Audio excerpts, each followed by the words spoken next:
Story 1. The chamber was breathing when I woke up, and for a second I lay there in the bunk and listened to it and did not know it was me. That is a thing SAT does to you. You live inside a steel can the size of a horse trailer for weeks at a time, 4 of you stacked in bunks with a curtain each for privacy, and the air comes at you thick and warm and pushing. 600 feet of pressure crammed into a room, and your own breath comes back off the walls a half-beat late. So you wake up, and there is breathing in the room, and you count it. 1, that is you. There is always supposed to be a 2 and a 3, Tommy and Denny in their bunks, and there was, that morning, the 9th morning, all 3 of us going in and out slow the way men breathe when they are asleep and the air is heavy. I lay there and counted to 3 and stopped counting and figured I could sleep another 10 minutes before the sup came on the squawk box and started the day. I did not know yet that 10 minutes was going to be the last easy sleep I got down there. I want to be careful how I say this, because I have had 2 years to think about it and I still do not know where the first wrong thing actually happened. But if I have to put a pin in it, it was that morning, lying in the bunk, counting, breathing in the dark, getting to 3 and feeling my own body relax at 3 like it was the right answer. My name is Cole Rutledge. I came up out of Morgan City, Louisiana, where about every 3rd man works the water one way or another, offshore or shrimp or the yards. And I got into commercial diving at 20 because a cousin of mine did it and drove a truck I liked the look of. That is the honest reason. Not the ocean, not adventure, not any of that. A truck. I did my school in Homa, cut my teeth in the Gulf doing inspection dives and burning steel off wellheads in water so brown you worked by feel, and then somebody told me the real money was in saturation in the North Sea, and the real money was true. That is where the money is. You go into a chamber pressed down to the depth of the job, you live there, and instead of coming up every day and burning yourself out on the bends, you stay down at pressure for the whole hitch and decompress once at the end. It is the most money a diver can make, and it is the worst way to make it. And I had been doing it 8 years by the winter all this happened. I had a wife named Shell and a boy named Aaron who was 6 that year, and a note on a little brick house in Borg that I was 2 payments behind on. That is the shape of me you need. A man in a can at the bottom of the North Sea, 430 feet down off the Scottish coast on a field called Corvell, working a pipeline tie-in for a company I will not name because they still send me a check sometimes, and I have learned to take it, 2 payments behind. A boy who wanted a certain kind of bike. A wife who did not love that I did this and did not stop me either, because we both knew what it paid, and love and a mortgage do not always pull the same direction. I put the money first because there was no leaving, and that is the first thing about SAT that people who have not done it cannot feel in their gut. When you are pressed down to 430 feet, your blood and your bones are full of helium and you cannot just go up. If the ship caught fire, I could not go up. If my boy was dying in a hospital in Homa, I could not go up. To come up safe from where I was took the better part of 4 days of slow bleed down in the chamber, and to come up any faster than that would kill me as sure as a bullet, the gas coming out of my blood in bubbles, boiling me from the inside. So what started happening on the 9th day happened to men who could not get out. There was a door, but the door took 4 days to open, and going through it wrong was death. We were as trapped as men can be while still being alive and warm and fed. The vessel was the Sea Harrier, a dive support ship, a DSV they call it. 300 and some feet of steel that sat over the job on its thrusters and did not move. Held on the spot by computers reading satellites, what they call dynamic positioning, the SAT system was welded into the guts of her. 2 living chambers, a transfer chamber, and the bell, which is the elevator, the thing that carries you from the chamber down to the job. Our team was 3 divers, me and Tommy Vane and Denny Alcott, plus the men topside who never went in the water but ran our lives from consoles. The SAT-sup was a Scot named Gus Mackland who had been doing this since before I was born and had a voice like a truck downshifting. He talked to us through the squawk. He controlled our gas, our heat, our light, our air, When you are in Sat, the surface is God, and Gus was the surface. Whatever Gus said, that was the weather. I should say what it is like in there before I get to what went wrong, because the wrong needs the ordinary under it, or it is just a monster story, and this was not a monster story to me. It was 9 days of the most ordinary hell I know, and then it was something else. You are hot. People think cold, the bottom of the sea, but no. The helium in the atmosphere pulls heat off your body so fast that they keep the chamber near 90 degrees or you shiver yourself sick, and even then you are never warm the way you want to be, you are just not freezing. The air is thick to breathe, like breathing through a wet sock, and it makes everything wet. The walls sweat, the bunks are damp, your skin never dries, and there is a smell that gets into everything. A smell like a locker room and hot electronics, and the sourness of 3 men who cannot shower right sealed in a tube. Food comes through a lock, a little steel drum that spins in from outside, and it is always cool and a little rubbery because the pressure change on the way in beats it up. You drink through the lock, you get your books through the lock, your smokes if you are Denny and could not quit even down there, though he had to chew because you cannot have a flame in that gas. And your voice is not your voice. The helium does that. You open your mouth to say pass the salt and out comes this squeezed cartoon squeal, high and thin, Donald Duck. Every diver sounds like it, and it never stops being strange to your own ear. Topside runs your speech through a descrambler, a box that drops your pitch back down so Gus can understand you. But between ourselves and the chamber, we just talk squeaky and get used to it. That matters later. It mattered too. In the chamber, you cannot really tell voices apart. Pressed down and squealing, me and Tommy and Denny all sounded like the same helium cartoon, and you learn to know each other by what a man said and how, not by the sound, because the sound was gone. The helium took our voices and gave us all the same one. Tommy Vane was my bellman that hitch, and had been my partner off and on for 4 years. He was from Aberdeen, a big, slow ginger man with forearms like ham hocks and a way of going quiet that some men mistook for dumb until they worked with him. He was not dumb, he was careful. In this work, careful is the whole thing. Careful is what keeps your umbilical clear and your gas flowing and your life in the green, and Tommy was the most careful man I ever locked out with. Bellman is the job where you do not leave the bell.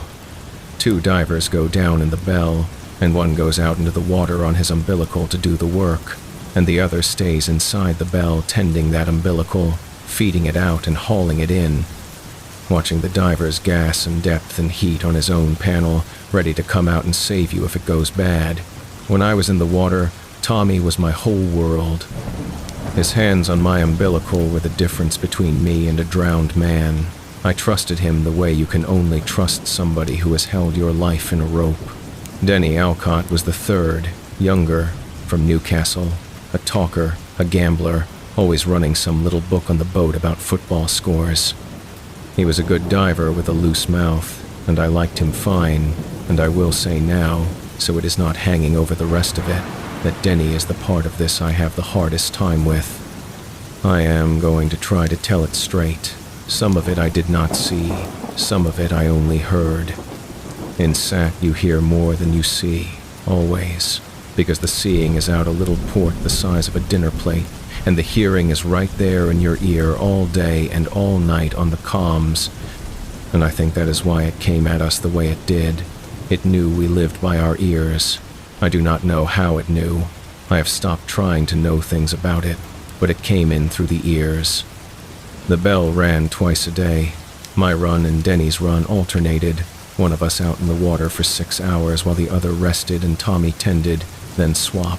On the 9th day, it was my turn first, morning run, and I locked into the bell with Tommy, and Gus pumped us down the last little bit and cracked the bottom hatch, and the black North Sea came up into the trunk of the bell, cold and oily and waiting, and I put on my hat, my helmet, and Tommy checked my seals and my gas and slapped the top of my hat twice, which is the thing he did, always 2 slaps, and I went out into the water to work. And here is the ordinary. I spent 6 hours in the dark 430 feet down grinding rust and marine growth off a length of pipe so a survey crew could come look at a weld. And it was cold and it was boring and my hands cramped and I talked to Tommy the whole time because you keep the loop full of talk so he knows you are all right. And Tommy talked back. And Gus broke in now and then from topside to check my numbers, and the water was so black past my little work light that I might as well have been in a closet, and none of it, not 1 second of it, felt like anything but a Tuesday. That is what matters most. It felt like a Tuesday, 430 feet down, right up until it did not. The first wrong thing, the one I can actually point at, happened near the end of that first run, and it happened to Tommy, not me, and he did not tell me about it until we were both back in the chamber that night. I was maybe 40 minutes from coming back to the bell. I had my head down inside the trench they had cut along the pipe, working a spot where the growth was thick, and I heard Tommy say my name. "Cole," he said. "Go ahead," I said. "Nothing." So I said it again. "Go ahead, Tommy." And there was a pause. That little dead pause on a calm loop that has a texture to it. You learn the texture of a live loop versus a dead one, and this was live. Somebody was on it. I could hear the loop breathing. And then Tommy said, real careful, in that squeezed helium voice we all had, "You breathing all right out there?" "Yeah," I said. "Why?" And he said, "No reason, keep at it." And I did. And 40 minutes later I came back up the umbilical hand over hand and stuffed myself into the bell, and Tommy sealed the hatch and blew the water out of the trunk, and we rode up to the chamber and locked in.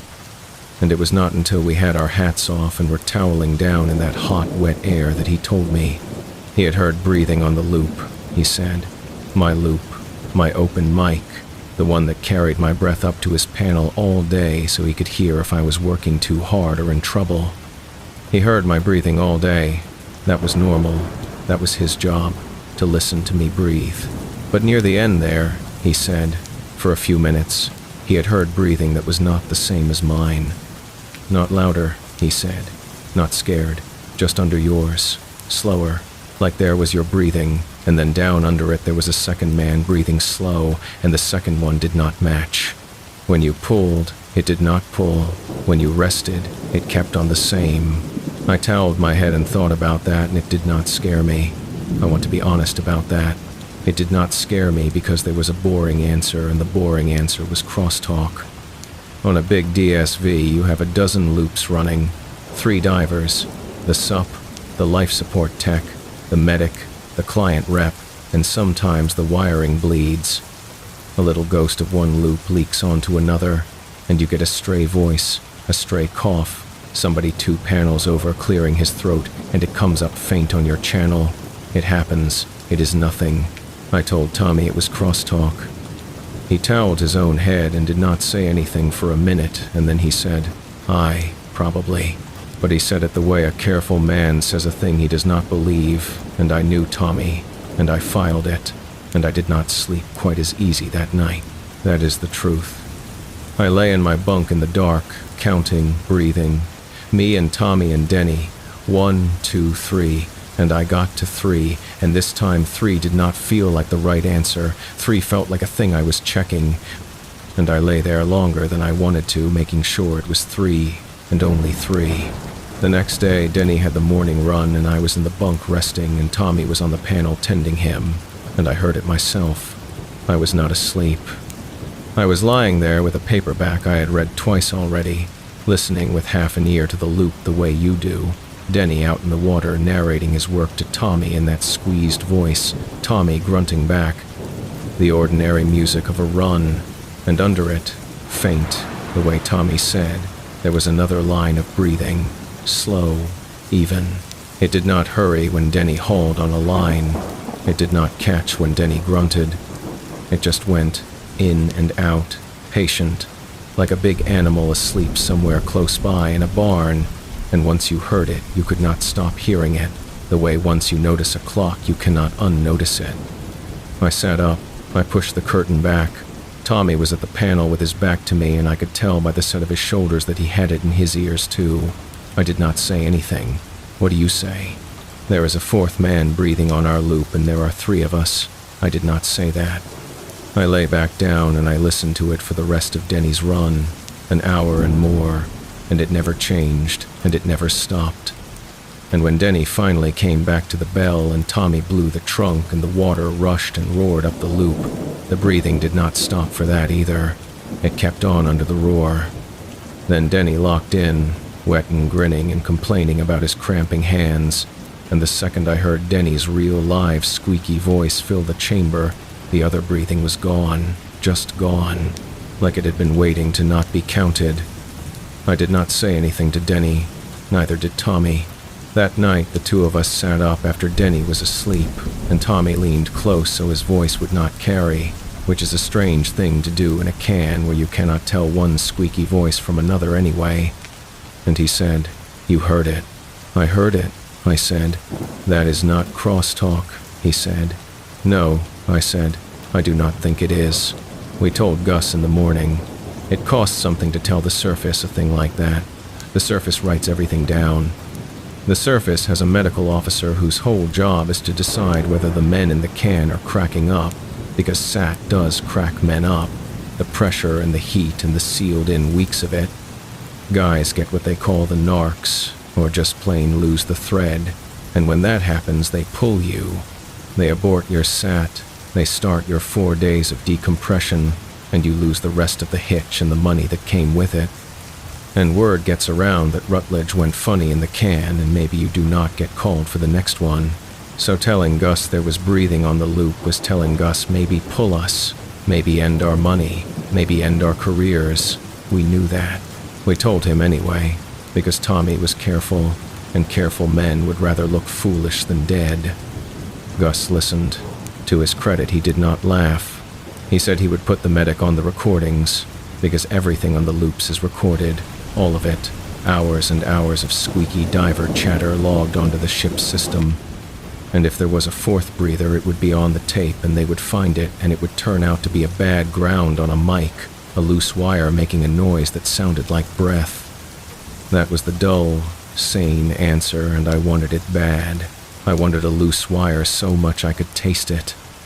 They pulled the tapes, and here is the first thing I cannot explain, the first real one, the one that took the easy answers away from me one at a time until there were none left. The tape had the breathing on it. Gus told us that himself, and I will say for him he sounded rattled when he said it, and Gus did not rattle. The medic and the sup had sat topside with headphones and listened to Denny's whole run, and there it was, the second breather, plain as anything, slow, and even under Denny's work. So it was not us cracking up. It was real. It was on the wire, 3 men in the chamber and a 4th breath on the tape. That should have been a relief. We were not crazy. But it is a strange kind of relief that only tells you the thing you were afraid was made up is, in fact, real. The answer they landed on was the mic. A hot mic somewhere in the system, a fault, picking up a mechanical noise, a pump maybe, a compressor cycling, a rhythm the ear turns into breathing the way you turn a water stain into a face. They would trace the fault and fix it. That was the plan, and it was a good plan, and I believed it for most of a day. And then 2 things happened close together that I have never been able to fit into any plan at all. The first was that the breathing started to answer. It was my run again, morning of the 11th day, and I was out in the water working the pipe, and I had gotten to where I would test it. I could not help it. I would hold my breath. Not long, just 3 or 4 seconds, just to see. And every time I held my breath, I would listen, and every time the second breather held too, not right away. A beat late, like it had to notice I had stopped, and then it stopped, and when I started again, it started again, a beat behind me. I told myself that was the pump, that was coincidence, that a pump cycling at close to my own rate would seem to match sometimes. I told myself that for about an hour. Then I did the thing that I still wish I had not done. I breathed a pattern on purpose, too quick, then a long one, too quick, then a long one. I do not know why I did it, except that I had been listening to this thing for 2 days and something in me wanted to reach out and touch it. the way you put your hand flat on a window with a dog on the other side. 2 quick, then a long one. I did it 3 times, and then I stopped and listened, and the second breather, slow and patient and a beat behind, did 2 quick and then a long one. I have thought about a lot of ways to describe what that felt like, and none of them are right, so I will just say what my body did. My hands stopped working, not shaking, just stopped, went still on the pipe, and I became aware that I was 430 feet under the North Sea in the black, with a work light the size of a fist and a rope going up into the dark to a man in a steel ball, and that there was a 4th breather, and that it had just answered me, and I did not want to be there anymore. I wanted to be home so bad it was like a hand around my throat. I wanted to be at my kitchen table in Borg with Aaron eating cereal and the radio on, and there was no going home.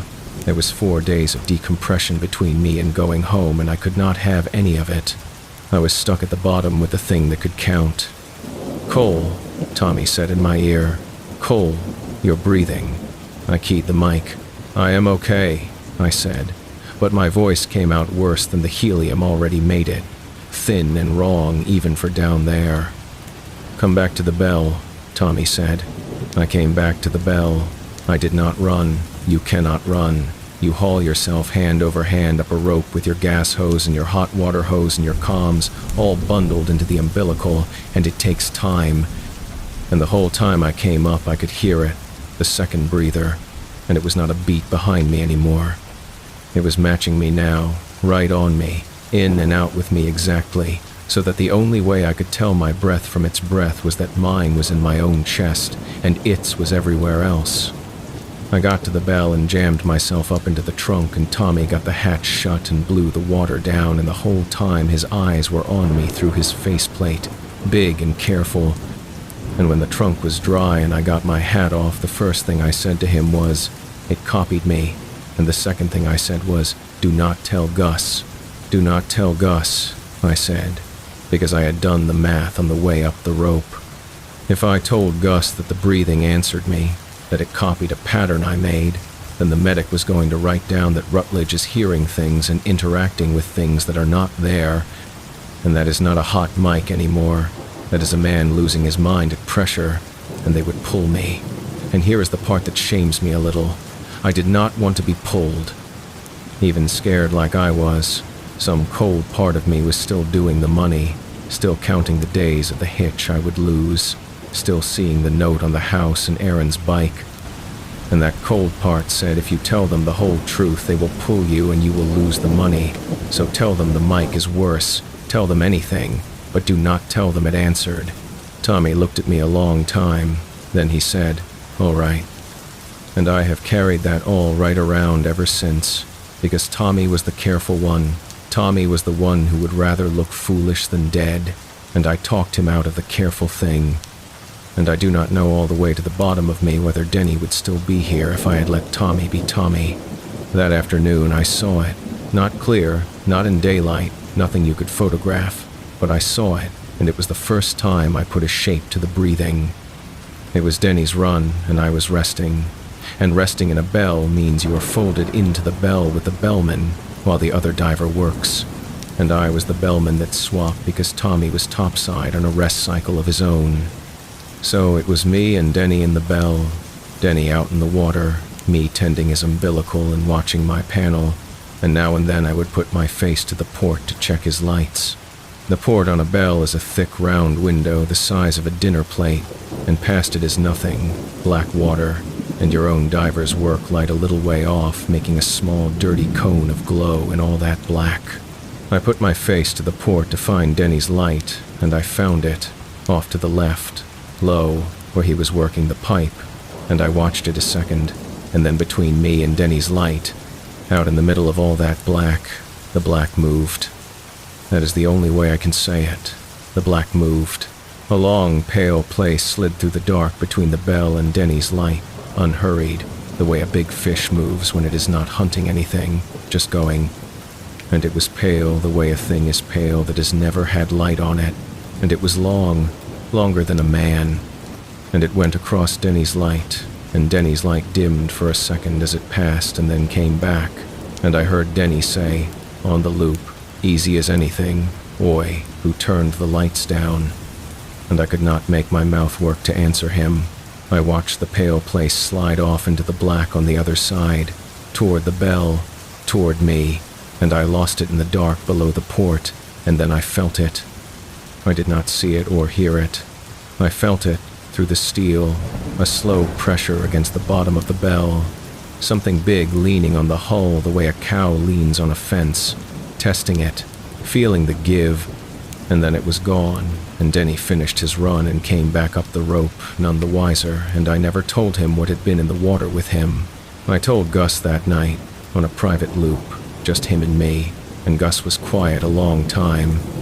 And then Gus said a thing I have never repeated to anyone, and am only telling now because Gus is dead of a heart attack 3 years back, quiet, at home in his chair, and cannot be hurt by it. Gus said, "Cole, we hear it up here, on the recordings. The whole night watch has been listening to it, and none of us will say it out loud on the log." He said, "I have been doing this 30 years, and I have seen men go funny in the can, and this is not that. This is on the tape.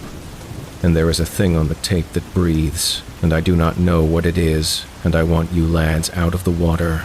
His truck downshift voice was small when he said it. That was the worst part, Gus Small. The surface was God, and God was scared. So we told Gus the mic fault was worse, which was even true. We said the breathing was louder, harder to work over, and could they please chase the fault before the next run, and Gus said they were on it. They had electricians pulling panels, and in the meantime, hang tight, hang tight. Where were we going to go? That night the count was wrong. I have gone over this more times than anything else, because this is the one that a loose wire cannot touch. This is the one that lives outside every boring answer, and I still hear it when the house is quiet. It was late, ship's night. The chamber lights dimmed the way Gus dimmed them so we could keep some kind of day and night down there.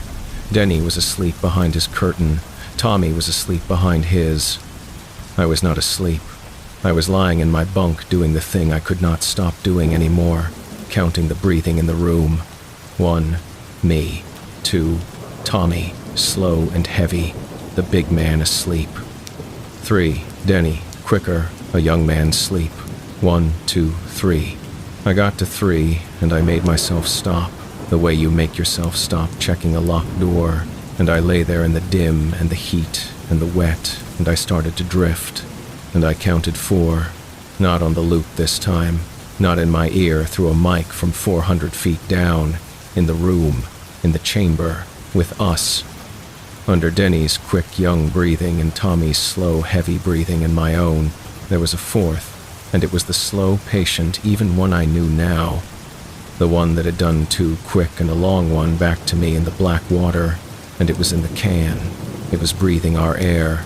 It was close enough that if it had a body, I could have reached out through the curtain and put my hand on its chest. I did not move. I would like to say I leapt up and hit the lights and roared and made it real, but I did not, because some animal older than me knew that the thing to do was not move, was be another sleeping breath, was be a 1 and a 2 and a 3 and let it think it had counted right. So I lay there with my eyes open in the dark, and I breathed slow and even and wrong. I breathed like it breathed. I made myself its 4th so it would not know I was awake.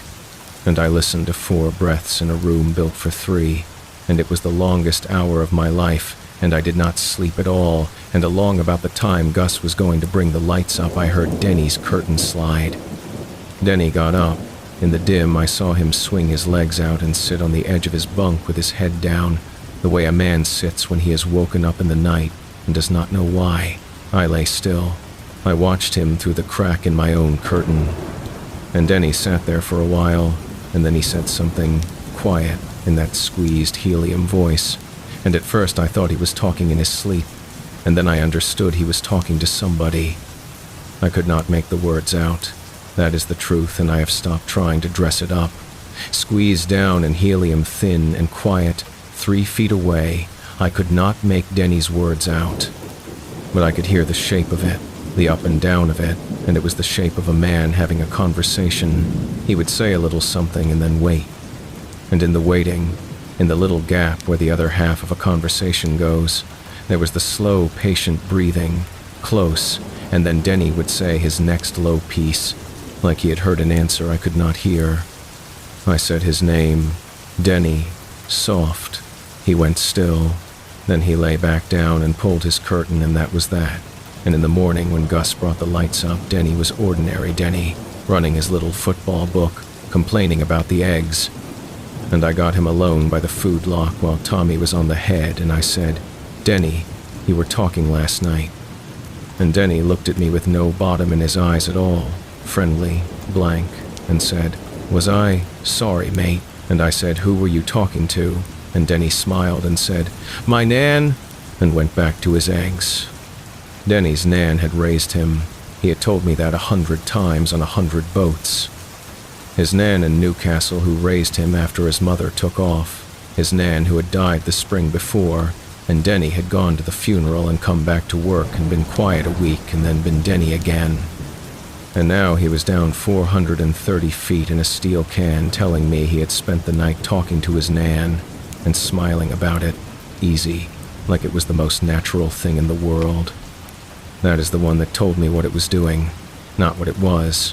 I still do not know what it was, and I have quit needing to.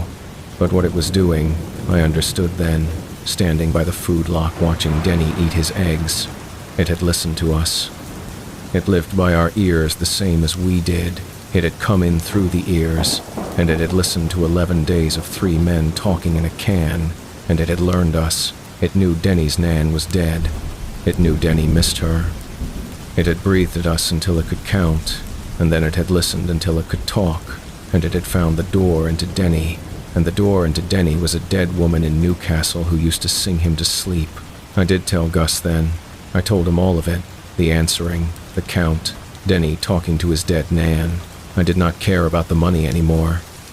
I care that you know that there came a point where I stopped doing the money, because for 2 years I have wondered if I am the kind of man who would let a friend go over the edge for a mortgage payment.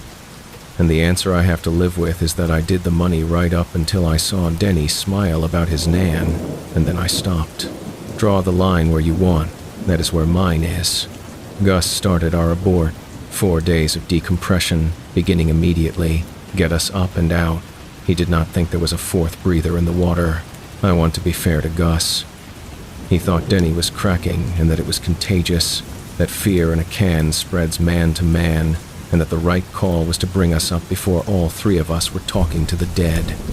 That is a sane thing to think, and it was the wrong thing, and it was not his fault. He started the bleed down.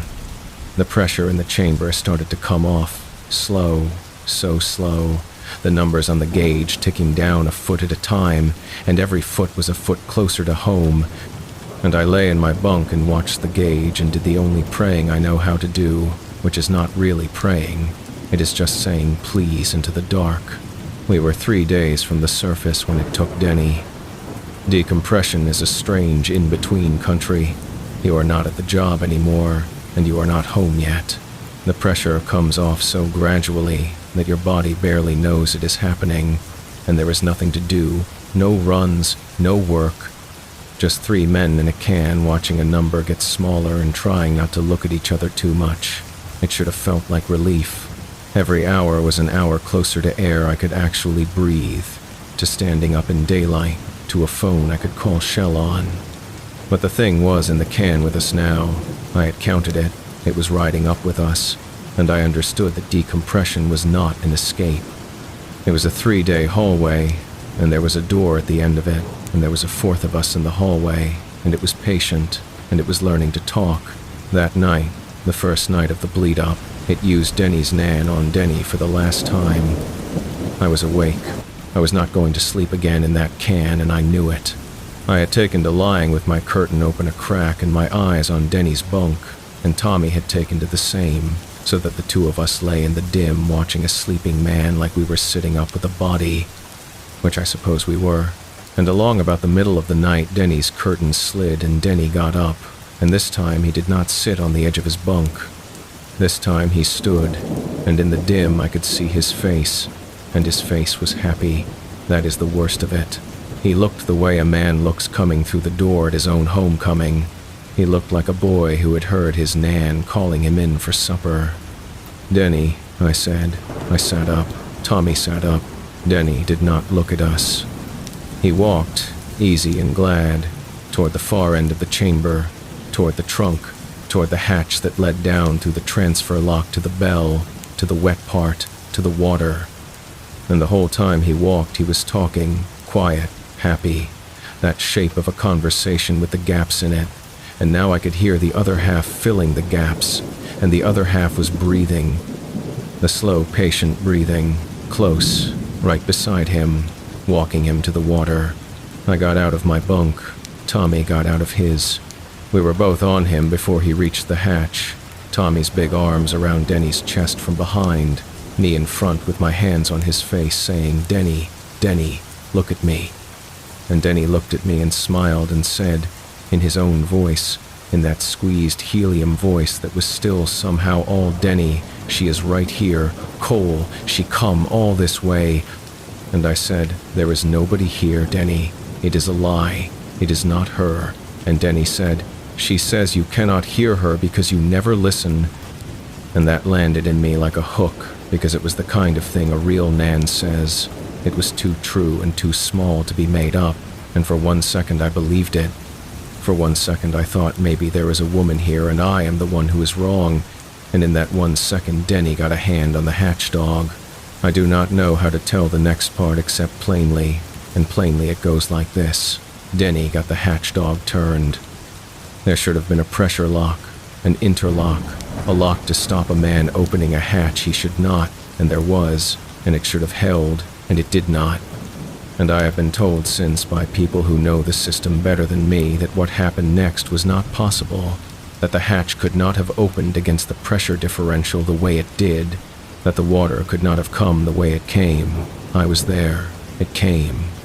The hatch came open and the black North Sea came up into the chamber, up out of the trunk in a hard, cold rush that knocked all three of us back, and in the water, in the churn of it, for 1 second, I saw the thing that had been counting us.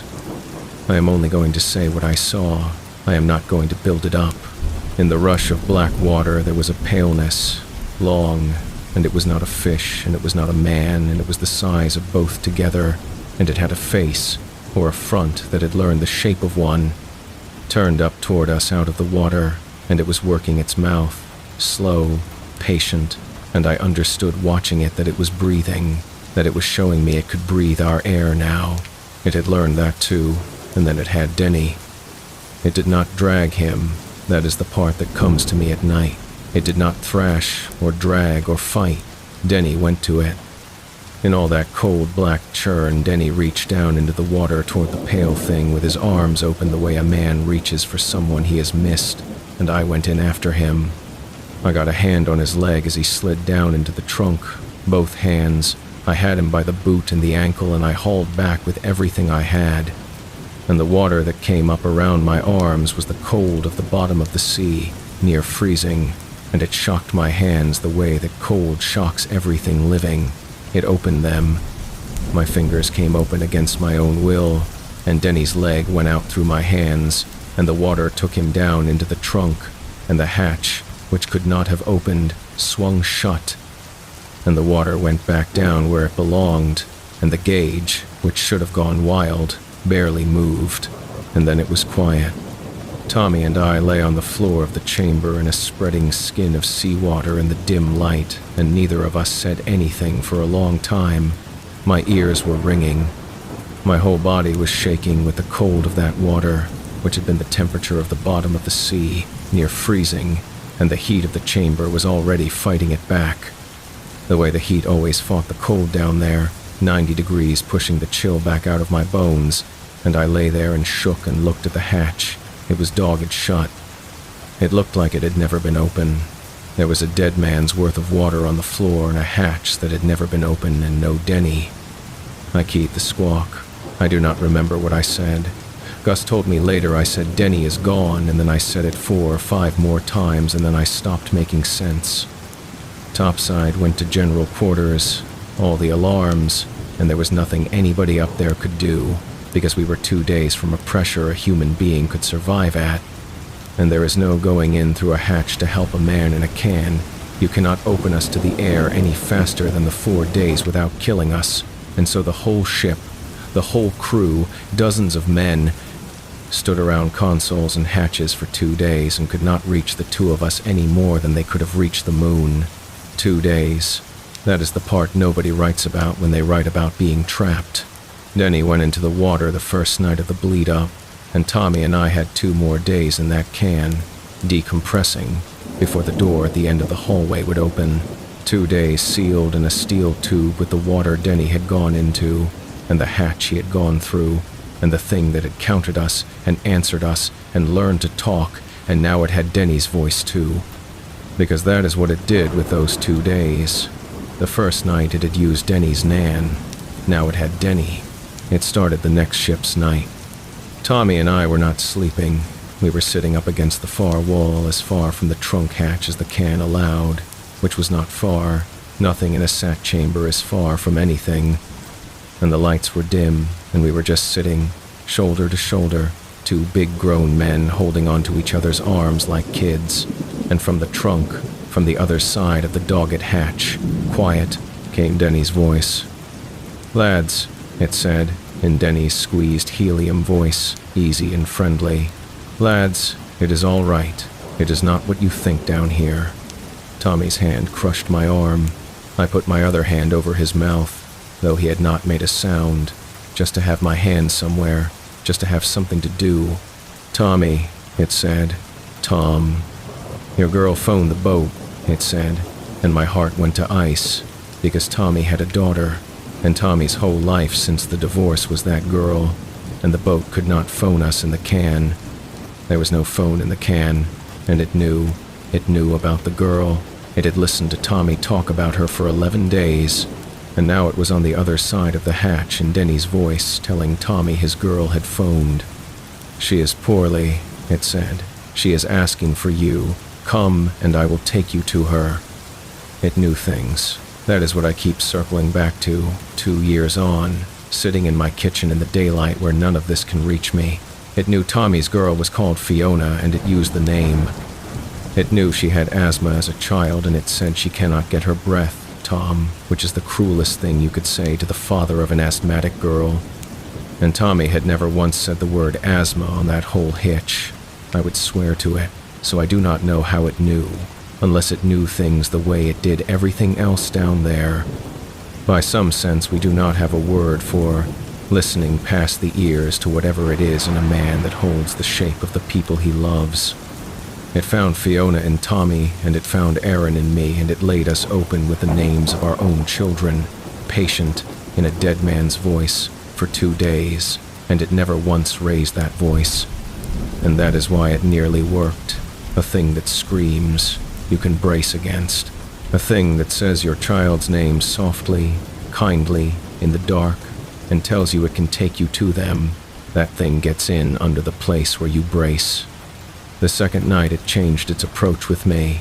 It stopped promising and started grieving. It said, in Denny's voice, "Cole, I am so cold down here, mate, and I am so lonely. Why did you let me go? You could have held on tighter."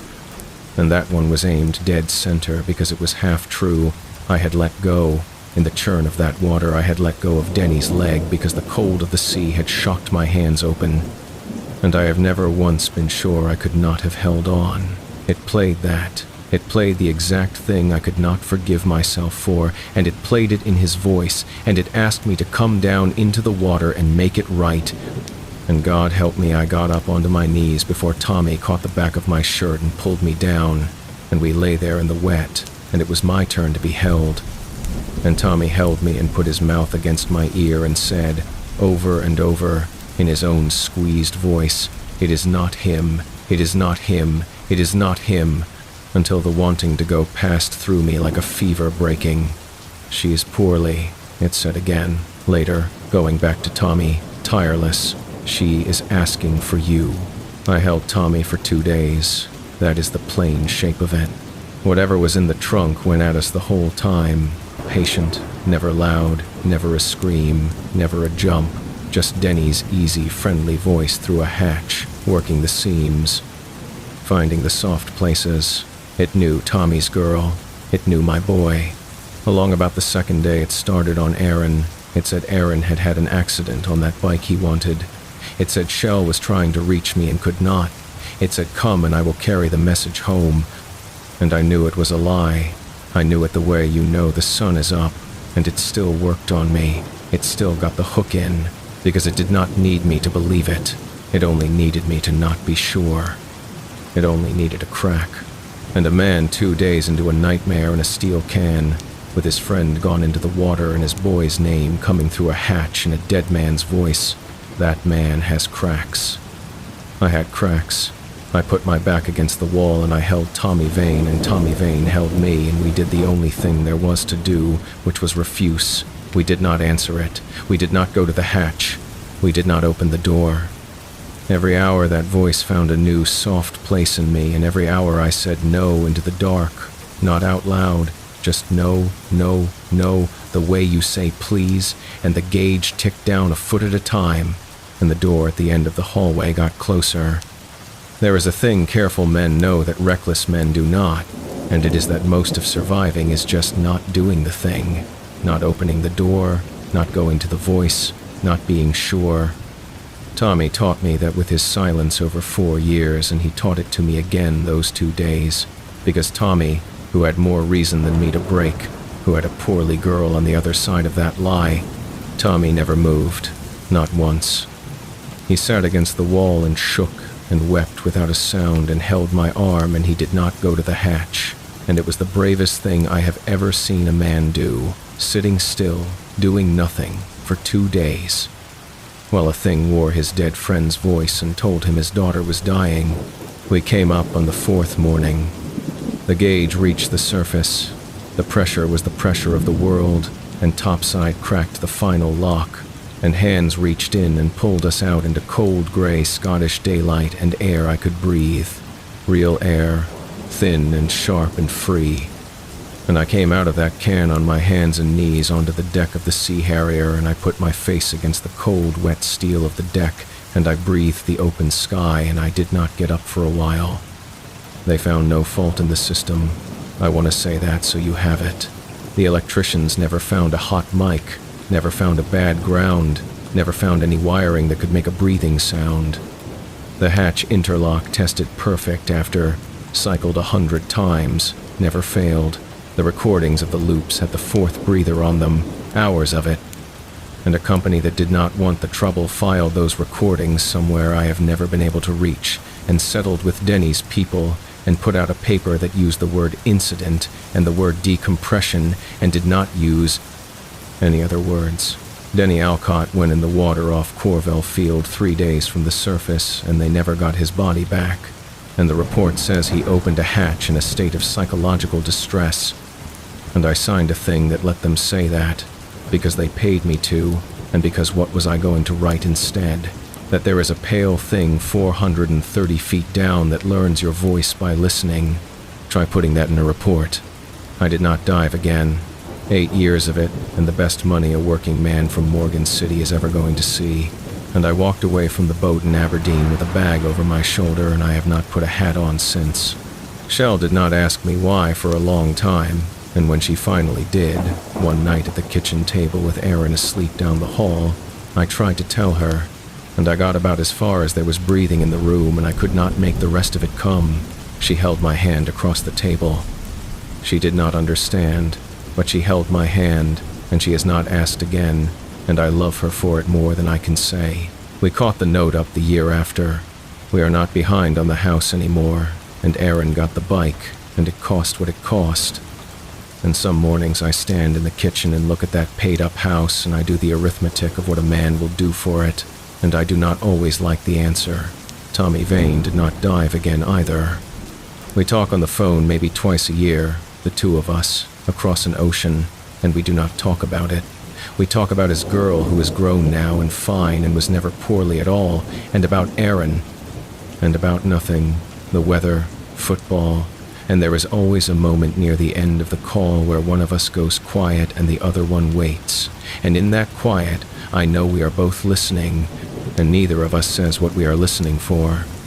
We came out of a steel can alive because a careful man refused to move, and we are bound the way men are bound who have held each other in the dark, and we cannot stand to be in a room together, because being in a room together would mean counting the breathing, and we both know it, and so we love each other over a telephone at a distance of 4,000 miles, and that is close enough. Here is the thing I have not told anybody, not Shell, not Tommy, not the company, not the medic who wanted so badly to write me down as cracked. It came in through the years. I understood that down there, and I understand it better now. It did not need a body. It did not need the water. It needed to be heard. That was the whole of it. It lived in the space between one man breathing and another man listening, and I brought my ears home. Most nights I am all right. Most nights I lie in my bed in Borg next to Shell with the window unit humming and the frogs going outside, and I sleep like anybody. But there are nights, and they do not come on any schedule I have found, when I wake up in the dark and the house is quiet and I lie there and I do the thing I cannot stop doing. The thing that started on the 9th morning in the can and never once stopped in 2 years. I count the breathing. Shell beside me, slow and soft. 1. Aaron down the hall. I can hear him if the house is still enough. Quick, a boy's sleep. 2. And me. 3. And I lie there in my own bed in my own house on dry land 1,000 miles from any sea, and I get to 3 and I make myself stop the way you make yourself stop checking a locked door. And most nights, 3 is the right answer. I am not going to set down the other nights. I have thought about how to end this, and I keep coming back to the fact that a careful man does not go looking. A careful man does not open the door. A careful man sits still in the dark and refuses. And so I am going to be careful. I am going to leave the other nights where they are, in the dark, uncounted, and go on to the only part of them that helps to say. I will only say this. On the nights I get to 3, and 3 is not the right answer, I do what Tommy taught me. I do not move. I do not turn on the light. I do not go and look. I lie there, and I breathe slow and even and wrong. I make myself the 4th. I match it the way I matched it in the black water 430 feet down, 2 quick, and then a long one. So it thinks it counted right. So it thinks we are all just sleeping, and after a while, an hour, more, the 4th breath goes quiet, and the house is just the house again, and Shell is beside me, and Aaron is down the hall, and I am awake in the dark listening to the frogs, and it is a long time until morning. Story 2. The line on the sonar was straight, and there was nothing straight down there, so I leaned in and told Cade to bring us around for another pass, and that was the mistake. Not a big one, not the kind you see coming. Just a man in a dark steel box on the deck of a ship 2 miles above the bottom of the ocean, looking at a straight line on a screen where a straight line should not be, and saying, "Let us go and have a look." I have run remote vehicles for going on 19 years, and I have learned the sea floor does not do straight lines. Everything down there is soft. Mud that has been settling for 1,000,000 years, undisturbed, gray-brown, flat as a parking lot for hundreds of miles in every direction, and the only shapes in it are the shapes the water and the slow rain of dead things make, which are round shapes, drift shapes, the tracks of the blind animals that plow through the muck eating whatever falls. Nothing builds a straight line. So when you are 12 days into a survey and you have looked at nothing but flat gray mud on your monitors for 12 days, and a straight line comes up on the sonar, clean and long and square at the end, your whole body wakes up, because that is a made thing, and a made thing down there is either a shipwreck, which is money and paperwork, or it is the thing you were sent to find, which was also that trip, money, and paperwork. My name is Wade Kobe. I fly work-class remotely operated vehicles, the kind they call an ROV, for whoever pays. And that year, it was a survey outfit under contract to find a research submersible that had gone quiet on the abyssal plain about 400 miles off the coast, a little 3-man science sub that had dropped off comms on a dive and never come back up, 3 people in it, and their families had money, and the government had interest, and so a ship went out to find them. That was us. The Marion Deep, a survey vessel, 280 feet of gray steel bristling with cranes and winches, and the big A-frame at the stern that launches the ROV, and a crew of maybe 40, and me, in the box. The box is where I live at sea. It is a shipping container, welded to the deck and fitted out inside as a control room. No windows, black walls, cold from the air conditioning that keeps the electronics happy. And it is lit only by the screens.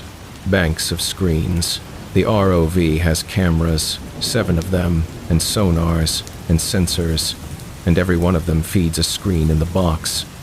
And I sit in a chair in front of that wall of screens with a set of joysticks under my hands, and I fly a machine the size of a small car through water 2 miles deep that I will never touch and never see with my own eyes. That is the part of my work that people do not understand until I explain it. I have spent 19 years at the bottom of the ocean, and I have never once been there. I go down through the glass. Everything I know about the deep, I know because a camera on a machine showed it to me on a screen in a dark box, and there is a lag, a little delay, because the signal has to come 2 miles up a cable. So what I see already happened, a half second ago, down in the dark, and I am always looking at the recent past of a place I have never been. The cable matters. I have to make the cable clear, the way I understand it, because the cable is the whole story, really. They call it the tether or the umbilical, and it is not just a rope. It is a bundle, steel armor and copper and fiber, 1.5 inches thick, and it does everything. It holds the weight of the ROV. It carries the power down and the pictures up. It is the only connection between the machine at the bottom and me in the box, and it is the only way the ROV comes home. You launch off the A-frame. You pay the cable out, thousands of feet of it off a great slow winch, and the machine sinks through the dark for the better part of an hour to reach the bottom. And when you are done, you reel it back in, an hour up, and it comes over the stern and onto the deck. The cable is the road down and the road back. There is only the one road. That would matter. The crew in the box with me was 2. Cade Feld, my co-pilot, a young guy from Louisiana with more schooling than me and good hands, who flew the vehicle when I ran the sonar and ran the sonar when I flew, and we traded off through the long shifts. And Priya Desh, the surveyor, who ran the data, the maps, the position, who told us where we were on the featureless mud to within a few feet using math I do not pretend to follow. 3 of us in a dark, cold box lit by screens, 12 days into a job, looking for 3 dead scientists in a tin can on the bottom of the world.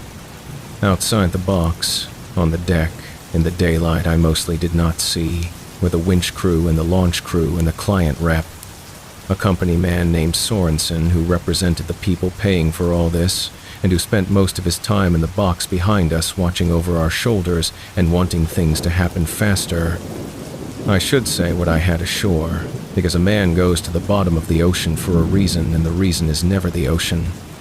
I had a daughter named Casey who was 11 that year and lived with her mother in Lafayette, and I had a marriage that had ended the ordinary way a marriage ends when a man is gone 9 months of the year. Not with any great fight, just with a slow understanding on both sides that I had chosen the water over the house a long time ago without ever once saying so out loud. Nadine did not hate me for it. That was almost worse. She just built a life that did not have a gap in it where I went, because a woman cannot leave a gap open 9 months a year, and by the time I understood that the gap had closed, I was a man who visited his own family, a guest at the table, and I took more work to be gone more, because being home and being a guest was harder than being at sea, and that is the shameful little engine that ran my life. And it is the engine that runs a lot of the men in the boxes and on the decks. We are out there because out there is easier than the thing we broke at home, and the money is the story we tell, so we do not have to say that. Casey wanted me at her recitals. She played the cello, badly and with her whole heart, and every few months there was a recital, and every recital fell in the middle of a job, and I would call from a satellite phone from 400 miles offshore and tell her I was sorry, and she would say it was okay in a voice that told me it was not okay and would not be okay for much longer. And I would hang up and go back into the box and fly a machine through the dark and tell myself next season, I would take the months around her recitals off, and I never did. And she stopped telling me when the recitals were, and I told myself that was fine too, and that is where I was in my life, a divorced man whose daughter had stopped inviting him to things, sitting in a dark box at the bottom of the world when the straight line came up on the sonar. I say all this because when I say I could not make myself leave, it was not only the job. A man who has already lost the thing worth going home for is a man who leans in at the straight line. There is less holding him back from the edge. I leaned in. I have thought a great deal about whether a man with a whole family waiting would have leaned in the same, and I think maybe he would not have. And I think that is the truest and ugliest thing I know about what happened out there. I want to give you the deep before I give you the wreck, because you cannot feel the wreck without feeling the deep first, and almost nobody has felt the deep, and I have, through the glass, more than almost anyone alive. It is dark down there in a way that has no bottom, not dark like night. Night has stars, night has the memory of the sun, night is just the world with the light switched off. The abyss is dark that has never once had light in it, not in the whole history of the earth, a dark that is the natural and permanent condition of most of the planet, because most of the planet is deep ocean, and the deep ocean has never seen the sun. The only light that has ever been down where I work is the light men brought, my lights, the ROV's lights. A few thousand watts making a little smudged bubble of glow in a dark so total and so old that the light looks like an intrusion, like a trespass, and I have felt that, flying the machine. I have felt that my little lights were the first light that patch of mud had ever known, and that there was something almost rude about it, a trespass that ought not to be done, and it is heavy. 12,000 feet of water stacks up over the bottom, and the weight of it is past imagining, a weight that would fold a man into a red smear in a heartbeat that crushes the air out of anything with air in it.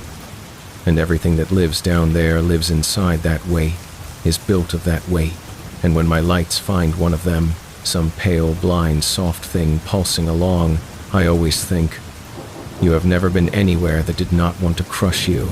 You have never known a single second of a world that was not trying to squeeze you out of existence. And here you are anyway, alive, in the dark, under 2 miles of murder. There is a lot of life down there. That surprises people. It is not empty. It is full of things that have solved the problem of the dark and the cold and the weight in ways we are only beginning to see, and most of them are gentle, drifters and grazers, and one of them, 12 days into that survey, was not. So, the straight line, 12 days in, we had been running a search pattern, long lanes back and forth across the plain like mowing a lawn the size of a county, the ROV low over the mud with the sonar sweeping, looking for the science sub. And for 12 days we had found nothing but mud and the occasional old thing, a length of ship's chain from some wreck 100 years gone, a glass float, a boot. And then late on the 12th day, on my shift, with Cade flying and me on the sonar, the straight line came up. It came up at the edge of the sonar's range, a hard return, a bright line on the dark screen, and it was straight, and it was long, and where it ended it turned a corner, a right angle. I sat and looked at a right angle on the bottom of the ocean, and I felt the hair go up on my arms, because a right angle is a made thing. A right angle does not happen in nature, not down there, and I said, Cade, bring us around, come left, let us go and have a look, and Cade brought us around, and Priya called out our new heading, and Sorensen, the client man, got up out of his chair at the back of the box and came and stood behind me to see. We flew toward the line for 20 minutes. That is how far off it was. And as we came up on it, the sonar filled in, more lines, and they made a shape, and the shape was not a shipwreck. I have surveyed a lot of shipwrecks. A shipwreck is a broken thing, a scatter, a hull cracked open and spilled, and the sonar of a shipwreck is a mess of hard and soft returns, jumbled. This was not jumbled. This was regular. This had corners and walls and a plan to it, and as we came in close, and I brought the lights up and the cameras started to show it to us instead of just the sonar, all three of us in the box went quiet. And behind me I heard Sorensen say, quietly, "What in God's name is that?" It was a wall. It came up out of the mud and the lights, gray, the same color as everything down there, because everything down there is the color of the mud that rains onto it forever, and it was a wall, flat, and it went up out of my lights into the dark higher than my lights could reach, and it ran off into the dark on both sides farther than my lights could reach, so that all I could show anyone was one lit patch of an enormous flat-made surface at the bottom of the sea, 12,000 feet down, 400 miles from land, where there is no wall, where there has never been a wall, where nothing has ever been built because nothing has ever been down there to build. Now, there are boring answers for this too, and I reached for them the way I always reach for the boring answer, because the dull answer is what lets you keep working.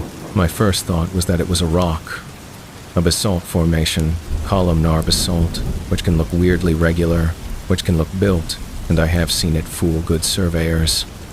So I said, probably basalt, and I flew the vehicle along the wall to find the joints, the columns, the natural structure that would tell us the earth had made this and not a hand, and I did not find them. The wall was smooth. It was not columns. It was one continuous flat surface, and when Cade took us in close enough that the dome of the camera was almost against it, we could see that it was not stone. It had a grain to it, fine, close, like the grain of a thing that had been worked, and there were lines in it, faint, regular, running horizontal, courses. The way a wall of blocks has courses, except there were no seams, no gaps, no mortar. It was all one piece, one grained, continuous made surface with the memory of blocks in it. And no answer I had fit that. No answer anybody has fits that. I have shown the footage since to people whose whole lives are the deep geologists, the men who map the plates, and they go quiet, and they say, "I do not know, Wade," which is a thing those men almost never say. Sorensen wanted to survey it. Of course he did. We had been sent for a lost sub, and here was the discovery of the century, and Sorensen was already, I could see it in him, already thinking about who this belonged to and what it was worth, and he said, "We survey this. We map the whole thing. This is bigger than the sub." And I said, "We are here for the sub, and 3 dead people." And Sorensen said, "The sub is not going anywhere, and neither are they, and this might be," and he was the client, and the client pays, and so we surveyed the wall. It took the rest of that day and all of the next just to find the size of it. We flew the length of the wall, and it ran for most of a mile before it turned another right angle, and then the next side ran nearly as far, and it was a structure, an enclosure, a made thing the size of a small city district sitting on the abyssal plain under 2 miles of black water, and we mapped its outline on Priya's screen, a great pale rectangle drawn in our search lanes. And standing off from it in the water, flying the machine along its walls, I had the feeling for the first time in 19 years that I did not want to be looking at what I was looking at. That is a strange thing for a man in a warm, dry box on a ship to feel about a picture on a screen, but I felt it. I felt like the walls did not want the light on them. I know how that sounds. On the morning of that second day, before we found the opening, we found the sub. We had almost forgotten the sub. That is an ugly thing to admit, but it is true. We had come 400 miles to find a lost submersible with 3 people in it, and we had spent 2 days so caught up in the wall that the sub had slid to the back of all our minds.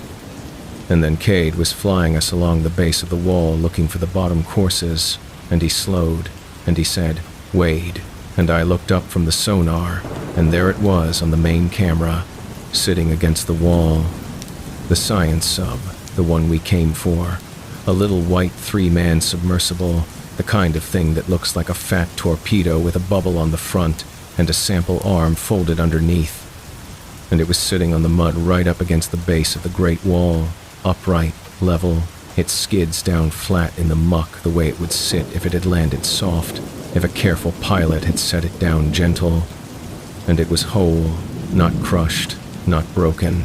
A submersible that goes silent at 12,000 feet, the first thing you expect is that it imploded, that the pressure found a flaw, and the whole thing went in 1/100th of a second into a fist-sized ball of scrap, and there are 3 families who were told to expect exactly that, but it had not imploded. It sat there against the wall, level and whole, looking like it could be driven away, and its front hatch was open. The hatch was open. On the bubble front, the little round hatch the crew climbs in and out of on the surface. Dogs shut for a dive against 2 miles of water that would flood it in an instant, and it was open, standing open, hanging, and there was nothing inside. Cade put us in close and shone the lights into the open hatch, and the little cabin was empty. 3 seats, 3 sets of instruments, all of it dry-looking and intact and empty, and there were no bodies. And I have been to sea my whole life, and I know that the deep does not give you empty.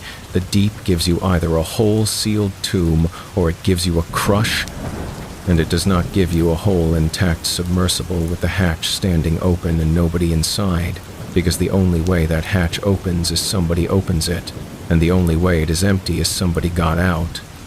And nobody gets out at 12,000 feet. Nobody. That is not a thing that can happen. A man who opens that hatch at that depth is dead before the thought finishes, folded flat by the weight of the sea. Unless the weight is not the problem down here that it is everywhere else. Unless whatever keeps the mud off the walls and the walls clean and the room ordered also, right here, right against the wall, holds the sea off enough that a hatch can open and a cabin can stay dry and 3 people can climb out onto the mud at the base of a 30-foot door, in the dark, alive. I do not believe that. I cannot believe that, because I have to not believe it to sleep.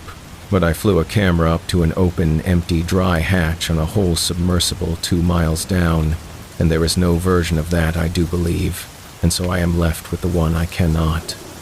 Priya logged the position, and I keyed the deck and told the bridge we had found the sub, and there was a cheer up there, faint, coming down the line, because to them we had done the job. We had found the lost sub, and I did not tell them it was empty and open. I said we would document it, and I looked at Sorensen, and Sorensen looked at me, and for once the client man did not say anything about money. And I think even Sorensen understood, in that moment, that we had found something that answered a question with a worse question, that the sub had come here first, weeks ago. The sub had found the straight line on its own sonar and had come to have a look the same as us, and it sat down soft against the wall, and it opened its hatch. And I flew us back from that open hatch feeling watched, feeling like the whole clean, ordered, mile-wide structure was a mouth, and we were the second meal to come sniffing at the door. We should have left then. I keep a list, in my head, of the times we should have left, and the sub is near the top of it.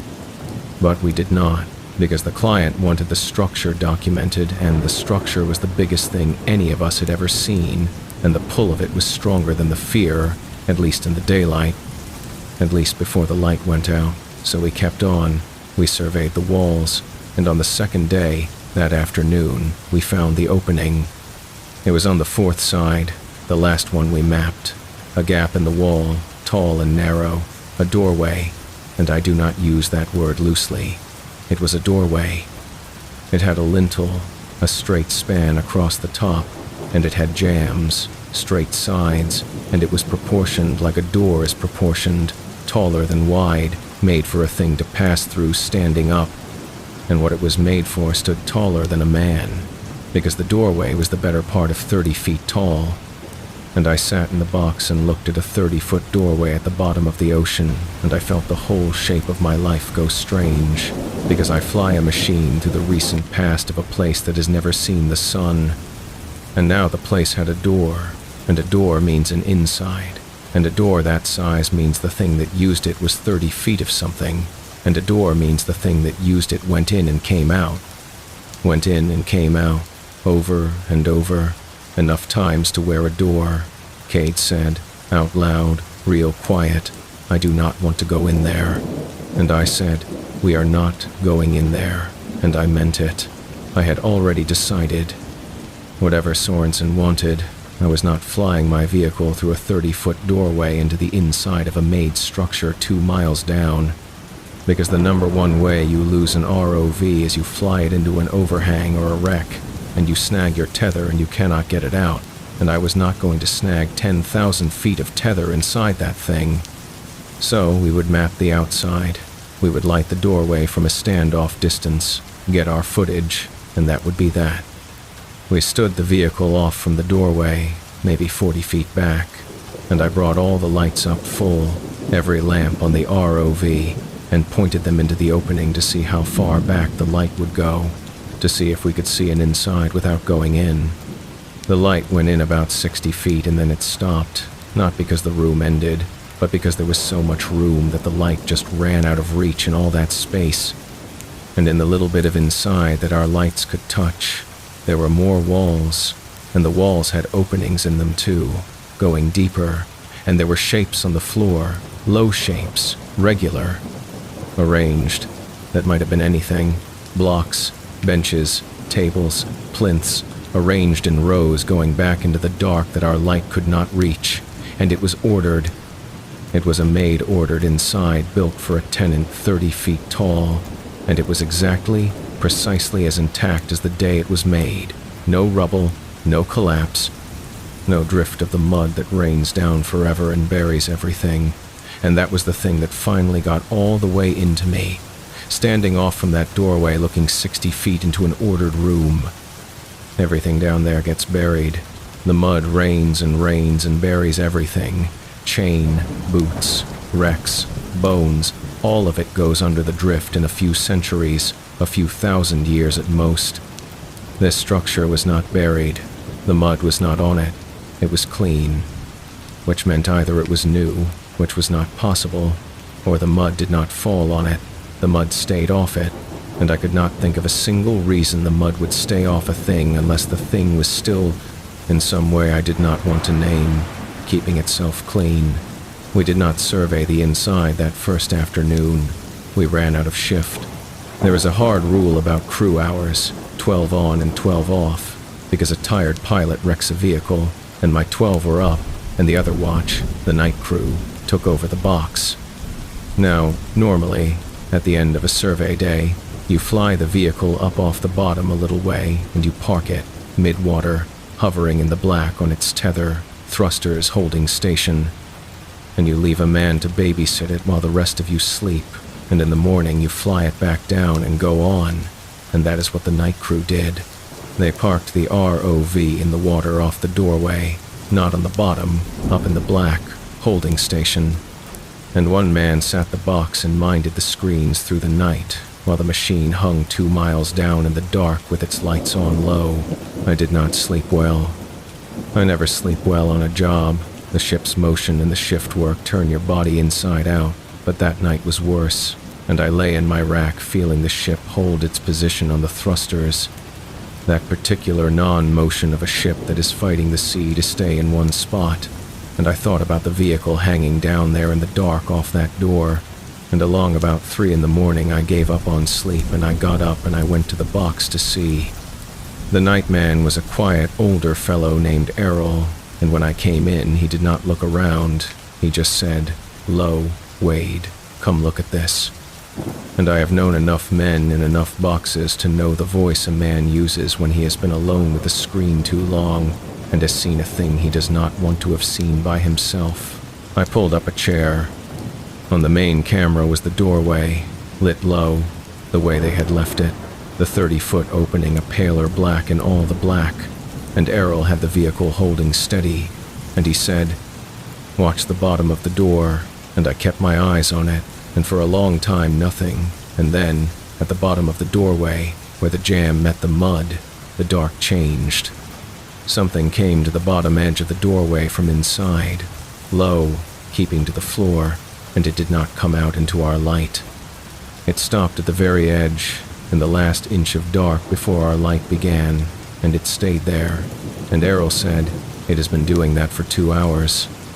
It comes to the edge, and it looks at us, and it goes back, and then it comes again, and it will not come into the light, and it will not leave the door, and I do not know what to log it as. And I looked at the thing at the edge of the light, the suggestion of a shape crouched at the bottom of a 30-foot door 2 miles down, keeping just inside the dark, watching our little machine hang in the water, patient, all night. And I told Errol to log it as biological, unidentified, because that is what you log a thing as when you do not have a word for it. And I did not go back to my rack. I sat in the box with Errol until my own shift started, and neither of us said much, and we watched the thing come to the edge of the light and go back. Come to the edge and go back, until the drives filled up with hours of it, and morning on the surface meant nothing to it, down there where morning has never once come. That was the day we went in close. That was the day, 40 feet off the doorway with all the lights blazing into that clean, ordered inside, when one of the lights went out. Not one of my lights. That is the thing.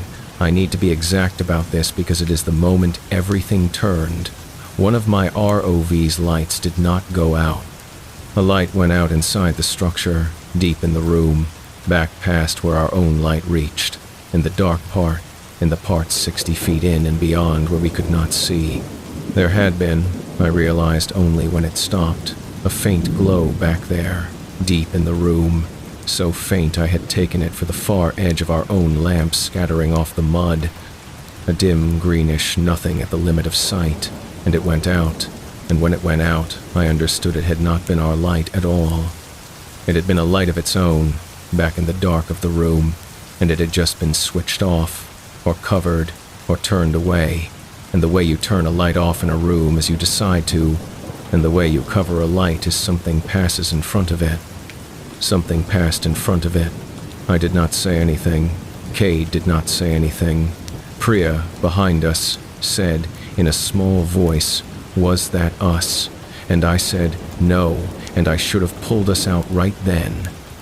I want that on the record, for myself more than anyone, that the moment to leave was the moment a light went out in a room that should have been dead for 10,000 years, and I did not take it.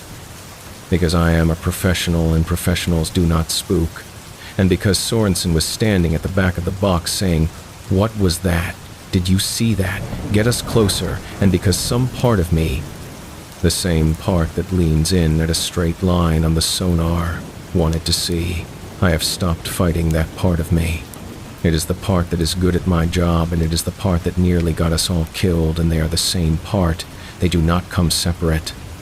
I did not go closer. That much I held, but I did not leave either. I held the vehicle where it was, and I kept the cameras on the doorway, and after a while, a minute, 2, the faint green glow came back on, deep in the room, dim. And I told myself it had been a chemical thing, some deep-sea animal that glows, a jelly drifting across a background light, and I almost had myself believing it when the glow moved. It came toward us. Slow, so slow you could tell yourself it was drift, current, your own eyes making motion out of a still dim smear the way eyes do in the dark. But it was not drift, because drift does not come straight, and this came straight, the faint green glow, out of the deep dark of the room, growing as it came, coming down the length of that ordered inside toward the doorway, toward our lights, toward the little bubble of trespassing light we had pushed into its house. And as it came into the reach of our own lamps, the green glow dimmed out because our light was brighter, the way a candle dims when you turn on the room. And for a second I could not see it at all in the wash of our own lamps, and then it reached the doorway, and it stopped, and it filled the doorway, and I saw it. I am not going to build it up for you. I have heard people tell stories like this and reach for the big words at the big moment, and the big words always make it smaller, so I am just going to say what the camera showed me, in the box, on the screen, a half second after it happened 2 miles down. It filled the doorway, which meant it was near 30 feet, and it was pale, the pale of things that make their own light, and it had a front to it that was turned toward my lights, toward my cameras, and on the front of it, arranged the way a face is arranged, though it was not a face, were the lights. That is what the green glow was. It made its own light, in spots, along the front of it, and the spots were arranged, and 2 of them, high up, larger than the rest, were pointed at my camera, and they adjusted. As I watched, the 2 large lights high on the front of it changed, narrowed, focused, the way the aperture of a lens changes, the way an eye changes when it fixes on a thing. And they fixed on my camera, on my light, on the little machine I had pushed into its doorway, and I understood, sitting in a dark box on a ship in the sun 2 miles above it, that it was looking at me, not at the ROV, at me.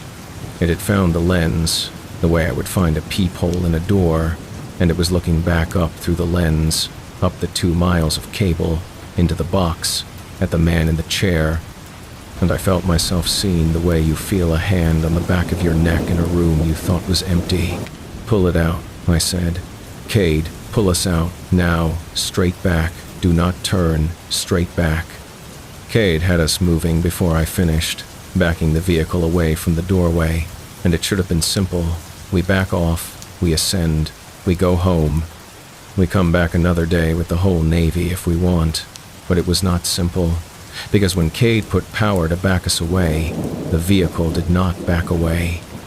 It jerked and stopped, and the picture on all 7 screens swung hard as the machine yawed, and Priya said, "Tension, we have tension on the tether," and I looked at the tension readout and it was climbing, and I understood that something had our cable.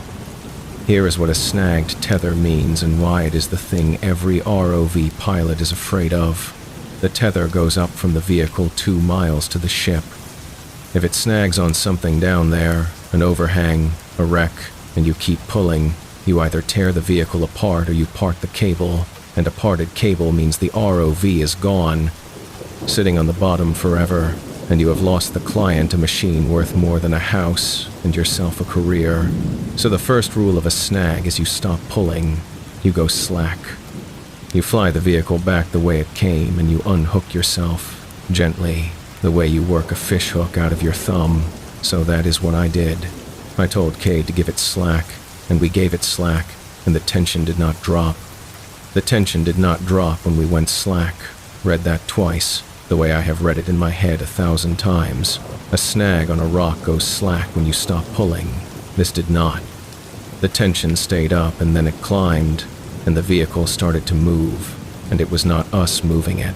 We had the thrusters idle, and the vehicle moved toward the doorway, backward, dragged, and I watched on the down camera the mud of the bottom sliding past the wrong way as a weight up the cable. Above us, between us and the ship, pulled our machine up off the bottom and toward the wall, and I looked at the sonar and there was a contact on the tether. There was a contact on the tether. Priya saw it the same second I did, and she made a sound I had never heard her make. A hard return, on the sonar, on our own cable, maybe 200 feet above the vehicle. A mass, on the cable, where there is nothing, where there is only 1.5 inches of steel and copper going up through empty black water, and it was moving. The contact was moving up the cable, away from the vehicle, toward the ship, climbing our tether hand over hand, if it had hands, toward the surface, toward us, toward the box, and it was pulling the vehicle along under it like a weight on a line. I hit the general alarm. There is a button in the box that rings through the whole ship, and I hit it, and I keyed the deck, and I told the winch crew, and the launch crew, and the bridge, we have something on the tether.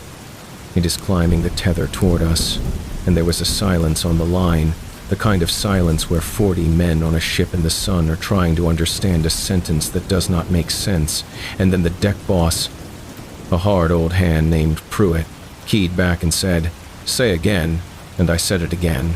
And Pruitt did not ask me a third time. Pruitt believed me, and I have thought since that Pruitt believing me the first time is a big part of why any of us went home.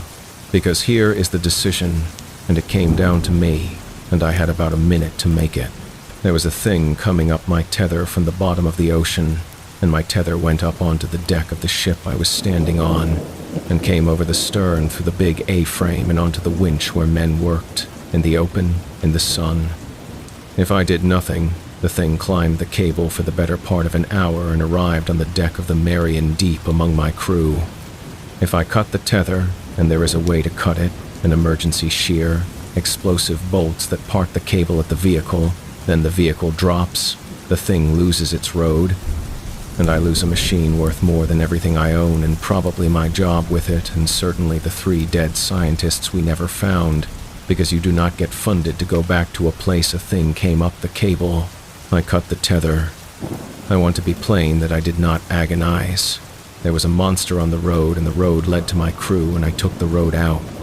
Sorensen was yelling behind me, "Do not, that is a $14 million asset." And I reached past Cade and I flipped the guard up off the shear and I fired the bolts. On the screens, the picture jumped and went to noise and then to black as the vehicle, cut free, tumbled away from its own cable and began the long fall back to the bottom, 2 miles down, dark, gone. And the last thing any camera showed me before the signal died was the down-facing camera catching, for a half second, the pale underside of a shape too large, directly above the vehicle, close, reaching. Then the screens were black and the box was quiet, and Priya was crying, and Sorensen was saying $14 million in a voice like a man in a car crash. And I keyed the deck and I said, "Tether is cut. Watch the water." And I sat there in the dark box with my hands shaking, thinking it was over. It was not over, because a cut tether does not vanish. 10,000 feet of it was still hanging off the ship, paid out into the deep, with the sheared end now falling free somewhere down in the black, and the thing that had been climbing it had been, when I cut, about a mile down, a mile below the ship, and I had cut the cable below it, between it and the vehicle, which meant I had not cut it off the ship. I had cut off the weight that was slowing it down. I had cut the vehicle loose and left the thing on the upper half of the cable, the half still attached to the ship, and I had, God forgive me, made it lighter. And now I could not see. That is the part I have never been able to make anyone feel who was not in the box with me. The second I fired the shear and lost the vehicle, I lost my eyes. The screens went to black. 19 years I had gone down through the glass, and the glass was gone. The cameras were falling to the bottom 2 miles down, and I was a blind man in a steel box on a ship with a monster climbing a cable toward the deck over my head, and I could not see any of it. I could only hear it, the deck on the squawk, Pruitt calling his crew back, the winch, boots running on steel, men shouting, and no picture anywhere.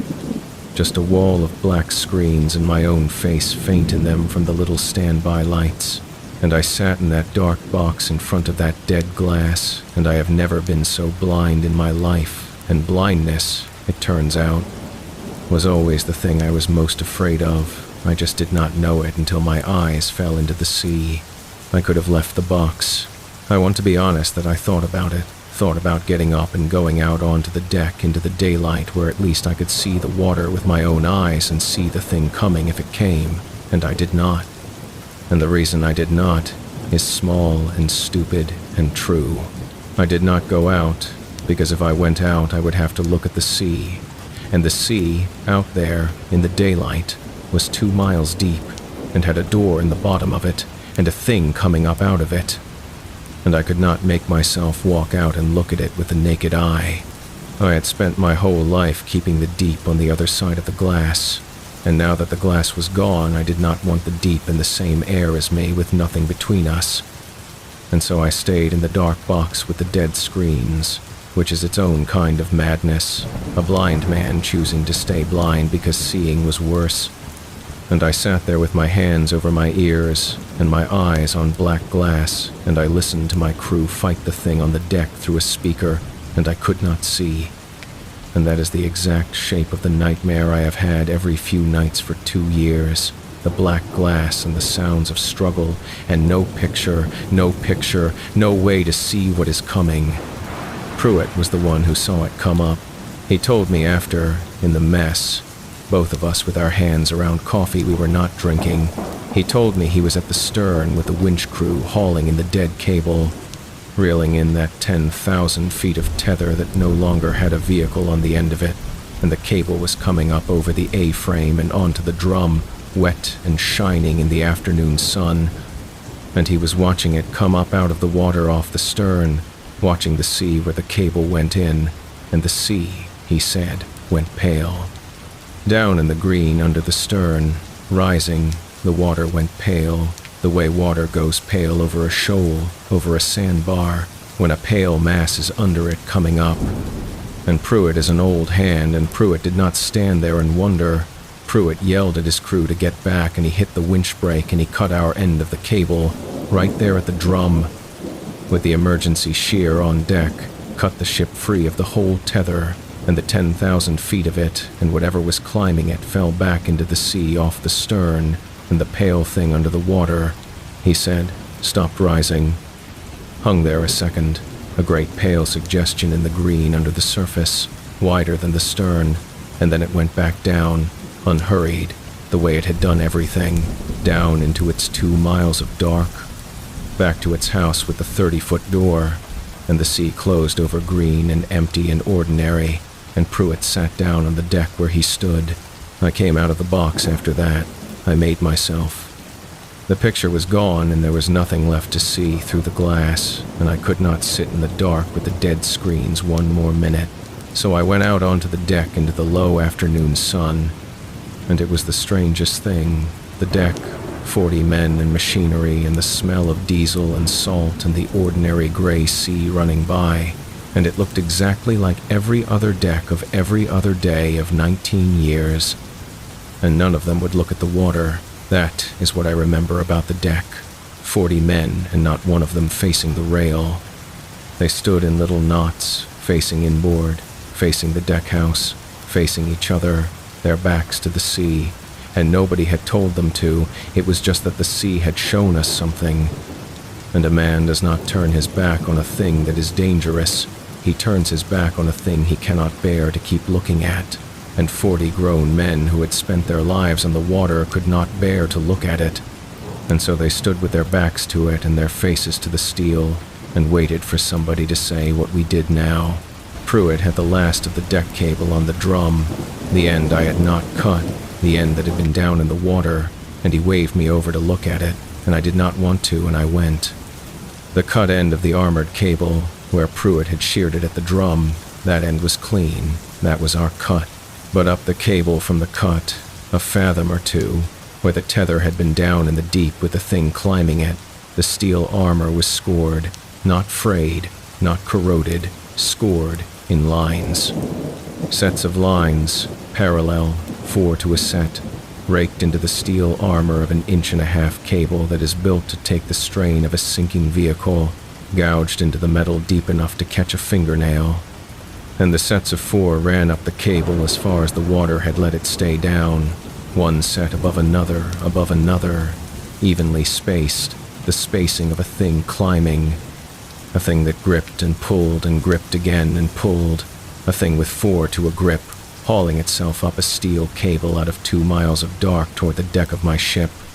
Pruitt and I stood and looked at the scored steel, and neither of us said one word, because there was nothing to say to a set of claw marks 4 to a grip climbing up out of the sea. There is only the looking, and then the not looking, and then the long business of learning to live having looked. Sorensen did not come out of the box for an hour. When he did, he had aged. I do not say that as a figure of speech. The client man came out of the box looking 10 years older than the man who had gone in, gray around the mouth. And he came up to me on the deck, and he did not say one word about the $14 million, and he never said one word about it again. Not on the run-in, not on the dock, not in any of the meetings after. And a company man who stops talking about $14 million is a company man who has understood it all the way down, and Sorensen had understood it, standing behind my chair, watching 2 green lights on the front of a thing turn and focus and look up the cable into the box at us. He had been looked at too. We had all been looked at. That is a thing that happens to you, being looked at by that, and it does not unhappen, and Sorensen carried it off that ship the same as I did, and I have heard he does not work the water anymore either. We ran for the coast that night. The captain did not argue about it, and Sorensen did not argue about it, which tells you a great deal. because Sorensen had argued about everything for 12 days, and now Sorensen sat in the mess by himself and did not argue about anything ever again as far as I know. We ran 400 miles to port with every light on the ship burning, which is a foolish thing. Light does not keep anything off a ship, but no man aboard could stand the dark that trip, and nobody asked the captain to douse the lights, and the captain did not offer. We came into port and there were people waiting, company people and government people, and the families of the 3 scientists, and that was the hardest part of all of it. Harder than the box, harder than the tether, standing on a dock and looking at a woman who had come to find out what happened to her husband, and having in my mouth the truth, which was that we found his submersible whole and open and empty at the bottom of the sea, and that I did not have the first idea in the world where he was, and that I hoped to God he was dead, because the alternatives I could think of were so much worse. I did not tell her any of that. I told her we found the sub and that the recovery was not possible and that I was sorry, and all of that was true, and none of it was the truth, and she thanked me, and I have thought about her thanking me many nights since. The company took the footage. Of course they did. Every camera in the box records, everything the ROV ever saw is on drives. The wall, the doorway, the sub, the 2 lights on the front of the thing focusing up through the lens at me, all of it. And the company took the drives and I signed the papers I was told to sign, and there is a report somewhere that describes the loss of a $14 million remotely operated vehicle to entanglement on an uncharted seabed feature, and that is a true sentence. It is entanglement on an uncharted seabed feature. If you want to call a door in the bottom of the world a seabed feature, and call a thing that climbs your cable entanglement, nobody has gone back. I know that much. There is a place on the abyssal plain 400 miles off the coast with a mile-wide structure on it and a 30-foot door and a lost submersible sitting open against its wall, and 3 scientists nobody will ever find, and no ship has gone back to it, and I do not think any ship will, because the men who could authorize it have seen the footage, and you cannot watch the footage and send a ship. I do not fly anymore. 19 years and I gave it up the way you give up anything you loved that hurt you, all at once and for good, and I do not miss the deep, which is a lie I tell people because I do miss it. I miss it the way you miss a thing that nearly killed you, which is a real way to miss a thing and a bad one, but I cannot go back down through the glass. That is the part that broke. It was never the water for me. I was never in the water. I was always in the box. I always went down through the glass, and now the glass is the problem. Now I cannot look at a screen in the dark. That is where this comes home. I will set down the last of it plainly, and then I am done. It found the lens. That is what my mind will not put down. 2 miles down, in a dark that never had light, it found the lens. It looked up through my camera, and up the cable and into the box, and it saw me. It fixed those 2 lights on the front of it, and it focused them, and it looked at the man in the chair, and a thing that can find you through a lens is a thing that has learned the trick of the glass, and there is glass everywhere now. There was not glass everywhere when I was a boy. Now every room has a screen in it, dark when it is off, a black rectangle on the wall, on the desk, in my hand, and a dark screen is a lens pointed into a room, and I cannot sit in a dark room with a dark screen anymore, because when I do, when the room is quiet and the screen is black and I let my eyes rest on it, I start to see, deep in the black of the glass, faint, green, 2 dim lights, far down, focusing. I know it is my own reflection. I know it is the street light in the window behind me caught in the dark screen, split in 2 by a smear on the glass. I know that the way I know the sun is up. I turn the screen face down. I put a cloth over the television. I do not carry my phone with the screen out. My wife thinks it is a thing that will pass, and she is kind about it, and she does not understand, the same as Shell does not understand her diver, the same as none of them can understand who did not go down. And I let her think it will pass, and I turn the screens away from me, all of them, every dark one, every night, so that there is no glass in the dark for anything to look up through. And most nights that is enough, and I sleep, Most nights the glass is just glass. I turn it away and I sleep, and in the morning it is only a television, only a phone, only a black rectangle that shows me the news. But I turn them away every night. I have never once forgotten to turn them away, because on the nights I catch myself looking, before I look away, before I get up and turn the screen face down and go to bed, there is always the same half-second, deep in the black glass, where the two dim green lights are there, and they are far down, and they are focusing, adjusting, narrowing, fixing on the man in the chair, and I do not stay to find out whether they finish. I get up and I turn the glass to the wall, and I have made my peace with never knowing what would happen if I sat still and let them finish. My wife came down late one night last winter and found me sitting in the dark living room with the television turned to face the wall, the way I leave it now, and the black window across the room with a cloth pinned over the lower half of it, and my phone shut in a drawer in the kitchen, and me in the chair in the middle of all of it with my hands folded, looking at nothing, at the one wall in the room with no glass on it. She stood in the doorway a while. She did not turn on the light, because she has learned not to turn on lights behind me, because a lamp behind me turns any dark glass into a mirror, and a mirror is a lens, and she has learned. She just stood there in the dark with me for a minute, and then she said, "Are you coming to bed?" And I said, "In a minute," and she went back up, and I sat a while longer in the room I had made safe, the room with all the glass turned away, and then I got up and checked each screen once more, the television against the wall, the cloth on the window, the drawer in the kitchen shut, and only then did I go up to bed and lie down next to her and close my eyes, which are the only lenses left in the room that I cannot turn to face the wall. Story 3. The third pot of that string came up with no crab in it and no bait in it, and the bait jar was open, which does not happen. And I stood there in the wind holding the sorting table with both hands and looked at that open jar and did not know yet to be afraid of it. I just thought, that is the whole of it. 40 hours awake, ice in my beard, a pot swinging on the crane over the rail, and the one thought my worn-down brain could make was, the bait jar is open. And then Sten yelled at me to clear the table, and I cleared the table, and we set the pot back over, and I forgot about it for 6 hours. That is how it starts. Not with a scream, with ha. I should tell about the boat and the work before the rest, because a man who has never done it cannot understand how a man stands on a deck and watches wrong things happen for a whole day and keeps working. It is not stupidity. It is the work. The work is so hard and so cold and so without stop that it eats your judgment along with everything else. And by the time the wrong things are bad enough to see clearly, you are so far gone in exhaustion that seeing clearly is not a thing your body can still do. The sea knows that about us. I believe that now.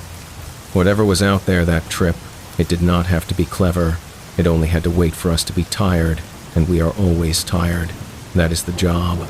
The job is being too tired to run. My name is Danny Farrow. I grew up in Anacortes, Washington, a boat town, and I went to the Bering Sea to fish crab the way a lot of broke young men from boat towns do, because it is the most money you can make with your body in the shortest time. And that year I needed it more than usual because my girl Renata was 7 months along with our first, and we had nothing. No cushion, a truck payment and a rent I was behind on, and a baby coming in February, and a season of crab, a good season, would set us up, would put a down payment on a double-wide and a crib and a start. And so when Curtis Hutchins called me in October and said he had a seat on the Marjorie B for Opelio, I said yes before he finished the sentence. I did not think about the water. You do not let yourself think about the water. Everybody who fishes the Bering knows the numbers, knows it is the deadliest work in the country, knows a certain number of boats do not come back every winter, and a certain number of men go over the rail and are gone in water so cold it stops your heart in minutes. And you know all that, and you put it in a box in the back of your head, and you weld the box shut, because if you open the box you cannot do the job, and you need the job, and so you weld it shut and you go. I want to be honest about the money, because the money is why I was there, and the money is why any of us was there. and the money is a character in this the same as the sea. Renata and I had done everything a little wrong and a little late, the way you do when you are young and broke. And we had a truck we owed more on than it was worth, and a rent we could not quite make, and a landlord who had started leaving notes. And then Renata got pregnant, which we wanted, which was good, and which cost money we did not have.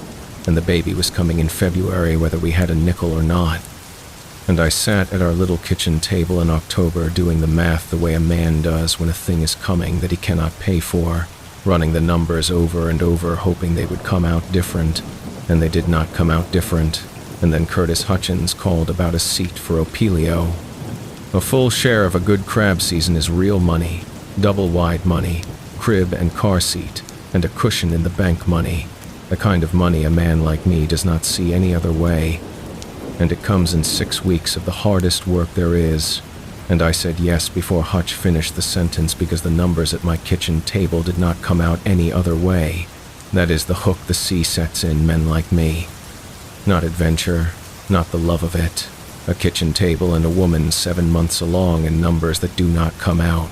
The sea knows we come to it broke and desperate and out of options. And I have wondered since whether the thing out on the edge of the shelf knew it too. Whether it fished the grounds where the boats came because it knew the boats were full of tired, desperate men who could not afford to turn back, men too deep in the numbers to cut the gear when the jars came up open.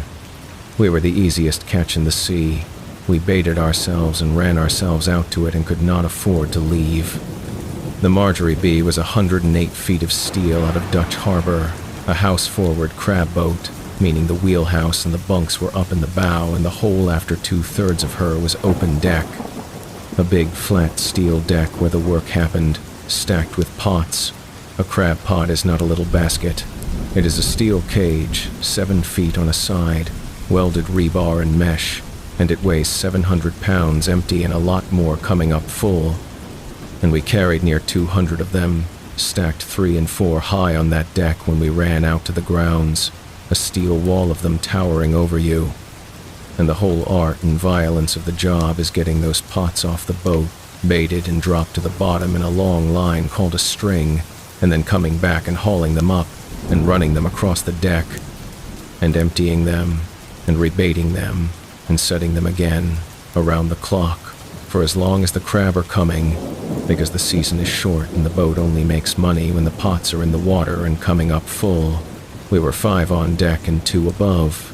On deck it was me and Sten Vollen, the deck boss, a Norwegian-blooded Alaskan the size of a door who had fished 30 seasons and had a hook where 2 fingers used to be on his left hand, and Petey Cho, a good steady hand my own age, and Marcus Bell, and the Greenhorn, a 19-year-old kid named Tyler Amos who had never been to sea and had come up from Oregon with the same dream I had, money fast, and who was so seasick the first 3 days that Sten had zip-tied a bucket to his belt. Up above was Curtis Hutchins, the skipper, up in the wheelhouse where he ran the boat and found the crab and never came down, and Whitey Salas, the engineer, down in the engine room mostly, who kept the boat alive. 7 of us. Their names matter, because by the time this is over, most of them are gone, and I have found that if I do not say the names, if I let them just be the crew, then it gets easier to tell, and it should not be easy to tell. Sten Vollen, Petey Cho, Marcus Bell, Tyler Amos, Whitey Salas, Curtis Hutchins, and me, 7. We had run out 4 days from Dutch to the grounds, way out on the edge of the shelf where Hutch liked to fish, where the bottom drops off toward deep water and the big crab come up onto the edge to feed, and we had been on the gear 2 days when the 3rd pot came up with the open jar. 2 days of hauling around the clock, which means 2 days of no real sleep, catnaps in your rain gear on the galley bench between strings, and the weather had been building the whole time, a low coming across from the west that Hutch was watching on the weather facts, and the seas were up to 15 and 18 feet and climbing, which on the Bering in December is just Tuesday, that is just weather. Nobody blinks at 18 feet out there. The cold was the thing. It was near zero air and the spray froze on everything it touched, on the rails, on the pots, on the rigging, on us, and part of the job in that cold is beating the ice off the boat with bats and mallets. Because ice builds up top and makes a boat heavy and tender, and if you let it go, a boat can roll right over from the weight of its own ice, and men have died that way, iced over boats going down like stones. And so between hauling pots we beat ice, all of us, swinging bats at the rigging in the dark and the wind, and that is the state we were in. 2 days without sleep, half frozen, working a heaving deck in the black, beating ice off a boat 108 feet long on the edge of the deep, 4 days from land, and the pots started coming up wrong. The open jar I already told you. The bait is cod and herring, chopped, packed in a plastic jar the size of a big coffee can with holes punched in it, so the smell gets out into the water and calls the crab in. And you screw the lid on tight and wire it into the pot, and it does not come open on the bottom. The crab cannot open it, nothing can open it. That is the whole point of the jar. But that third pot came up with the jar open, the lid off and gone, the bait gone, clean, not eaten so much as taken, the jar wiped out and empty.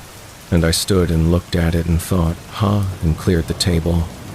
Over the next day it happened more, not every pot, maybe 1 in 6, 1 in 8, a pot would come up light, no crab, and the bait gone and the jar open or the jar just gone entirely, wire and all, and Sten started to notice.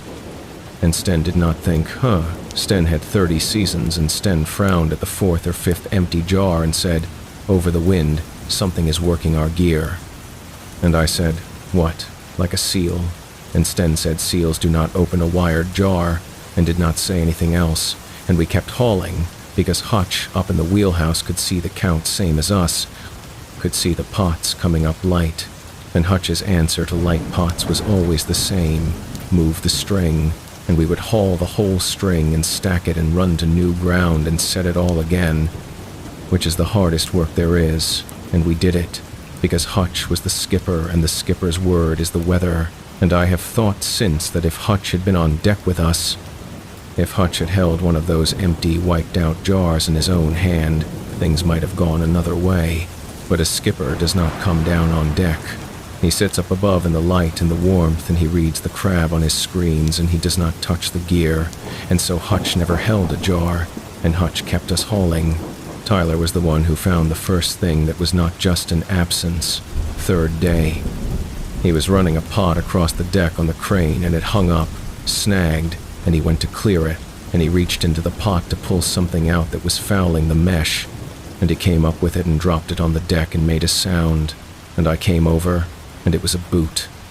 A rubber deck boot, the same kind we all wore, brown, size 10 or 11, and it was not old, it was not some 100-year relic dragged up off the bottom. It was a boot like the boot on my own foot, and it had come up in our pot from 400 feet down out on the edge of the shelf where no boot should be. And Sten picked it up and turned it over, and there was nothing in it, and he looked at it a long time, and then he threw it over the side. And I said, should we not keep that? And Sten said, keep it for what? And threw it over. And I understand now that Sten threw it over because Sten did not want it on the boat. Sten was old enough and had seen enough that the sight of a fresh deck boot coming up in a pot 4 days from land put a cold in him that had nothing to do with the weather, and he wanted it off his boat, and I do not blame him. The crab that did come up that 3rd day were wrong, and that is a thing I only put together later, laying the pieces side by side the way we should have done on the galley table and did not. When a pot comes up full, the crab in it are alive and mad, waving their claws, crawling all over each other, a boiling mess of them. And you dump them on the sorting table, and the keepers go down the chute to the tanks, and the rest go back over. That is a full pot, loud and alive, and the few pots that came up with crab in them that 3rd day were quiet. The crab were alive, they moved, but they were not mad, they were not crawling and fighting. They were all of them pressed to the one side of the pot, the far side, the side away from the deep, packed against the mesh trying to get out of the pot away from the water it had come up from, the way animals crowd the far corner of a pen when there is a thing at the gate. I dumped a pot of crab that were all trying to climb the wrong way, away from the sea, toward the boat, toward us, and I did not think, that time. That time, a part of me older than my tired brain went cold and quiet, and I looked out over the rail at the gray water, and I had the feeling for the first time that the water was looking back, that all that gray, heaving distance out to the edge of the world had a kind of attention in it, aimed at our little lit boat, and I turned away from the rail and told myself I was tired, which I was, and got back to work. Sten felt it too. I know because that third afternoon Sten did a thing I had never seen him do in 2 seasons of fishing with him. Between strings, in the little lull while we ran to new ground, Sten went around the deck and checked every man's safety line, personally, with his own hands, the good one and the hook, tugging each clip, each length of webbing, looking at us while he did it, not saying anything, just checking, the way a man checks a thing when he has stopped trusting that it will hold. And when he got to me, he tugged my line and looked at me and said, "Low, so it did not carry. You stay clipped in, Danny, every second you are on this deck, day or night, calm or blowing. You stay clipped in, you hear me." And I said, "I hear you." And Sten held my eyes a second longer than he needed to, and then moved on to the greenhorn, and I stood there with my heart going, because Sten Valen did not spook. Sten had 30 seasons and a hook for 2 fingers, and had seen everything the Bering has, and Sten was spooked. And a spooked Sten was more frightening than anything I had seen with my own eyes, because it meant the cold thing I felt looking out over the rail was not just my tired brain. It was real enough that the hardest man I ever knew had gone quiet and started checking the lines. That was the 3rd day. That night the weather came. The low that Hutch had been watching came across faster and harder than the facts had called for, and by midnight it was blowing 60 and gusting higher, and the seas had come up to 30 feet and more. Big gray-black mountains of water marching out of the dark with their tops tearing off in the wind, and this was not Tuesday anymore. This was the kind of weather where a skipper stops fishing and turns the bow into it, and just tries to keep the boat alive until it passes. And Hutch did stop fishing, finally, near 1 in the morning, and turned us into it, and we lashed the deck down and got the pot secured and went below to hang on and wait it out. And I lay in my bunk in my rain gear, too tired and too scared and too thrown around to sleep, and I listened to the Marjorie Bee climb those mountains and fall off the backs of them, the whole hull booming and shuddering, and I thought about Renata and the baby and the double wide, and I welded the box shut again as hard as I could, and sometime in the black middle of that night the radios went out. I did not know it right away. I found out the way everybody found out, which was that Hutch came on the intercom, the box that pipes his voice down to the galley and the bunks, and Hutch's voice was not right. Hutch had a flat, dry skipper voice that never changed no matter what the boat was doing, 30-foot seas or flat calm, same flat voice, and that was a comfort. You steered by that voice. And now the voice was not flat. Hutch said, over the intercom, "All hands to the galley," and the not flatness in it got us all up and moving even though we were dead, and we crammed into the galley in our gear, the 5 of us off watch, hanging onto the table and the counters as the boat rolled, and Hutch's voice came down again and said, "We have lost the radios, all of them, the single sideband, the VHF, the sat phone, and the beacon. The beacon is the thing that matters. I have to explain it. It is the emergency locator, afloat in a bracket up top, and if the boat goes down, the beacon floats free and turns itself on and screams your position up to a satellite, and the Coast Guard comes. And it is the one piece of gear on the boat that is supposed to be independent of everything else. Its own battery, its own antenna, the failsafe under the failsafe. The thing that means even if everything else dies, the world will know where you went down." And Hutch said the beacon was gone. Not broken. Gone. Whitey had gone up to check the electronics when the sideband died, and the beacon was not in its bracket. The bracket was open and empty. And there is no sea that takes a beacon out of a closed bracket and leaves the bracket whole. And Whitey had stood up there in the screaming dark looking at an empty open bracket. The same as I had looked at an open, empty bait jar 3 days before, and the same cold had gone into him, because it was the same thing. Something was opening what we sealed and taking what was inside and leaving the container behind, wiped clean, and it had started with our bait, and it had worked up to our one way of being found. Nobody said that out loud in the galley. What we said was engineering things. Whitey said it had to be a power fault, a ground, the seas working a wire loose, and he would find it. Sten said the beacon bracket must have failed and the beacon washed over. Freak thing. Bad luck. Everybody reached for the boring answer the way you reach for a handhold on a rolling boat, because it was the only thing to hold, and I reached for it too. A power fault. A failed bracket. Bad luck stacked on bad luck. We were 4 days out with no radio and no beacon in a 60-knot storm, and that was very bad, but it was the kind of bad that has happened to boats before and been survived. You ride out the blow. You limp back toward Dutch. You fix the radios, or you flag down another boat. Men have done it. That is what we told each other in the galley. And then Marcus Bell went up to help Whitey trace the radio fault, and Marcus Bell did not come back. It took us an hour to understand he was gone. That is the way of a boat in a storm at night. Everybody is somewhere, doing something, braced in some corner, and the boat is loud, all boom and shudder and the scream of the wind. And a man goes to check the lazarette or help in the engine room or beat some ice, and you do not see him for a while, and you do not think about it. Marcus went up to help Whitey. Whitey thought Marcus had gone back to the galley. The galley thought Marcus was with Whitey. And it was an hour before Petey asked where Marcus was, and we all looked around and did the count, and the count was wrong, and we went looking, and we searched that whole boat, every compartment, the engine room, the lazarette, the forecastle, the deck under the working lights with a man belayed on a line so the search would not cost us a second man, and Marcus Bell was not on the Marjorie B. He had gone over. That was the only answer. A man goes out on deck in that weather to beat ice or check a lashing, and a sea comes aboard, a boarding sea, tons of black water over the rail in a heartbeat, and it takes him off his feet and over the side. And in water that cold he is gone in minutes, and you never hear a shout over that wind, and it happens every winter. It is the most ordinary death there is out there, and that is what we said. A boarding sea took Marcus, and it might have.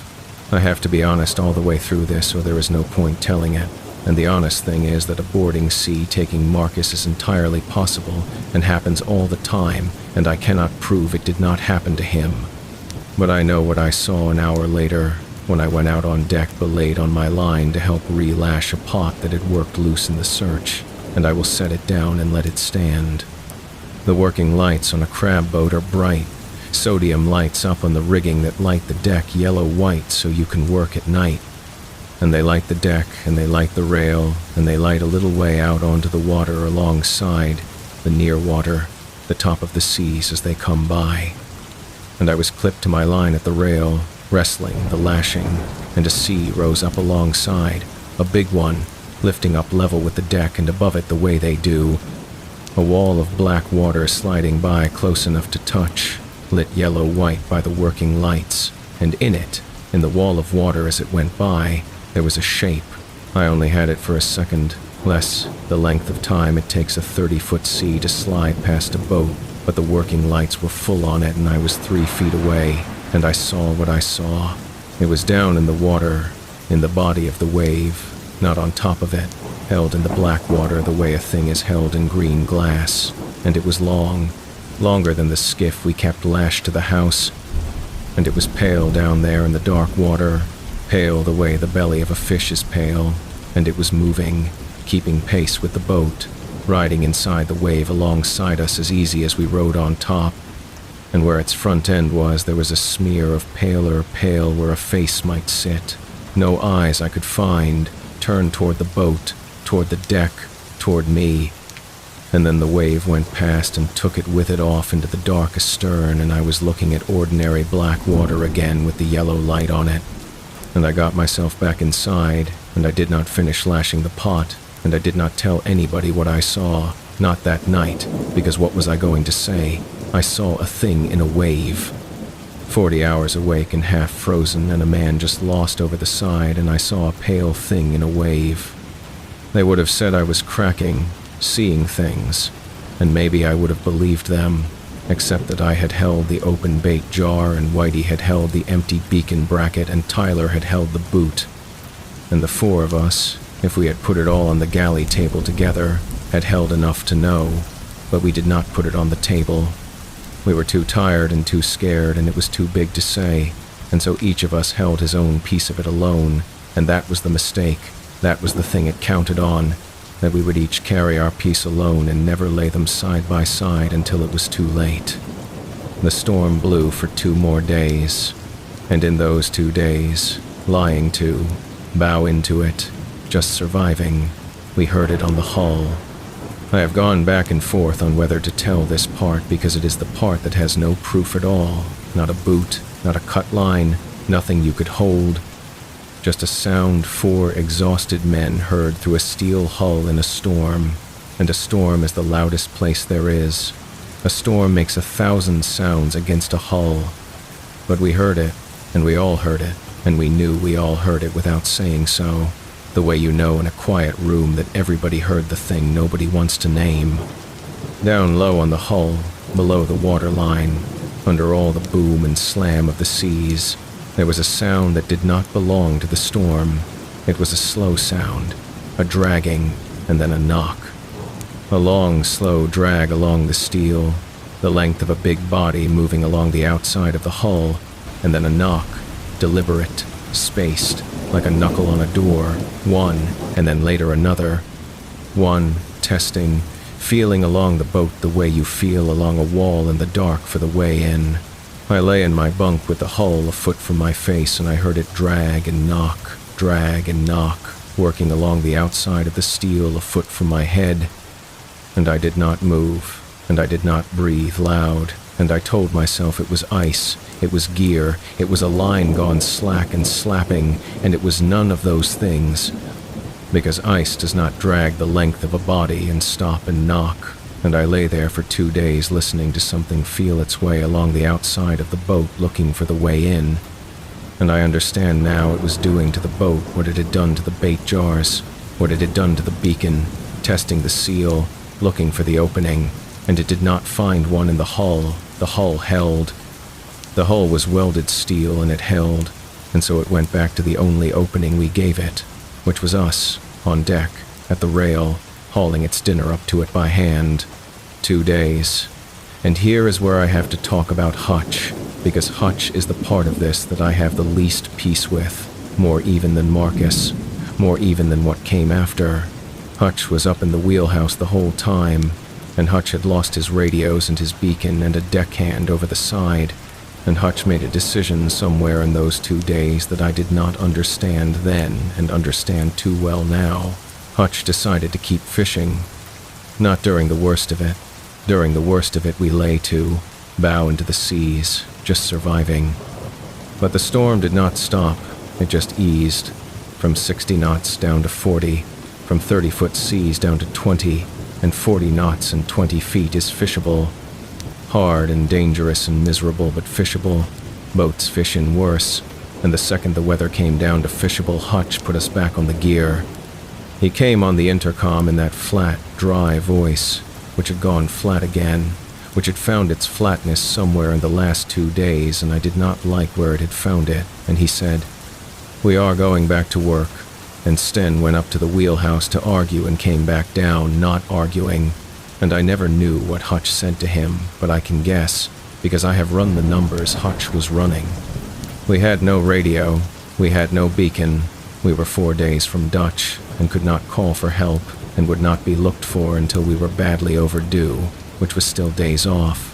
In Hutch's mind, I think, the choice was not fish or do not fish. The choice was, sit here helpless and wait to be taken one at a time by whatever was working the gear, or keep the crew busy and the pots coming and fill the hold and run for home with a payday. And to a man like Hutch, 30 years a skipper, a boat that is fishing is a boat that is under control, and a boat that is lying to and waiting is a boat that is given up.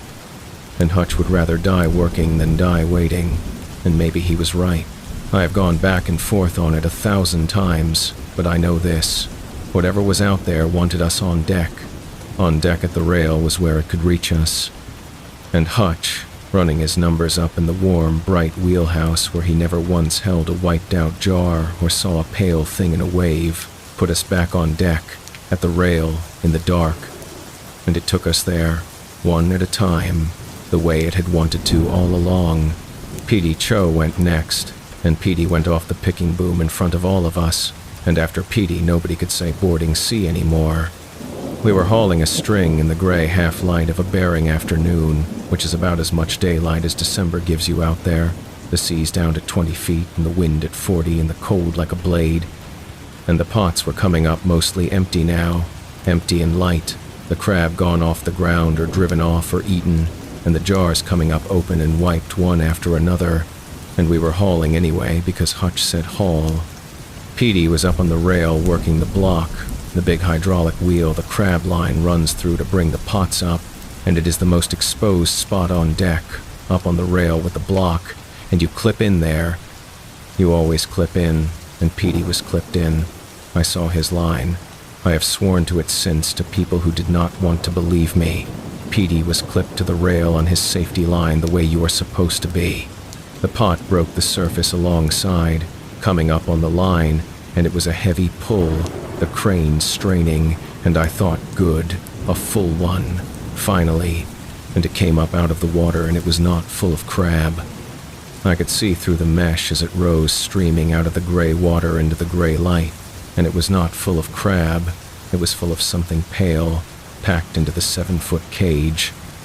Pale and folded and wrong, filling it, and Petey up on the rail was reaching to grab the pot and bring it in over the side the way you do, his gloved hands going out to it, and the pale thing in the pot, which I had thought was dead, which I had thought was a thing caught and drowned and hauled up. The pale thing in the pot came through the mesh. I am not going to be able to make you see it the way I saw it, and I am glad. It came through the mesh, which is to say it came through steel bars set 4 inches apart. It poured through them the way water pours through your fingers, unfolding out of the pot as it came. And it took Petey off the rail. It did not drag him screaming. It took him the way the sea takes everything out there, fast and complete and almost gentle. 1 second Petey was reaching for the pot, clipped safe to the rail. The next second his safety line was cut, sheared, the clip still on the rail with a handspan of line hanging from it. And Petey and the pale thing were both gone over the side into the gray water without a splash I could hear over the wind. The pot swung empty on the crane, its door still latched, nothing in it, streaming water. Sten was screaming man overboard and hitting the alarm. I was already at the rail looking down, and there was nothing. Gray water, white streaks of foam, 20-foot seas. Petey Cho was gone, and his safety line was cut clean, and a safety line does not cut clean. It is inch webbing. You cannot cut it clean with a knife in your hand, let alone by accident. And I stood at the rail with the wind trying to take me too, and I understood, finally, all the way, with all of it laid side by side at last, what was fishing us. We had been fishing it. That was the thing I understood at the rail with Petey's cut line swinging. For 3 days we had been dropping baited steel cages to the bottom and hauling them up, and we thought we were fishing for crab, and the whole time the thing on the bottom had been taking our bait, learning our gear, learning the rhythm of us, which pot came up when, which man stood where, and it had worked its way up our gear the way you work your way up a line, from the bait jars to the boot to the beacon to Marcus to Petey, testing, taking, getting bolder, and now it had shown us it could ride up in a pot, that it could use our own gear to come aboard, and there was no boring answer left. There was no power fault and no failed bracket and no boarding sea. There was a thing in the water that was fishing us with our own boat, and we had been helping it. We had been baiting its hooks and hauling its catch-up to it, and Hutch wanted us to keep doing it. That was the fight. Sten went up to the wheelhouse, and this time I went with him, up out of the cold into the warm, bright wheelhouse where Hutch stood at the wheel in a clean, dry sweater with his coffee, watching his screens.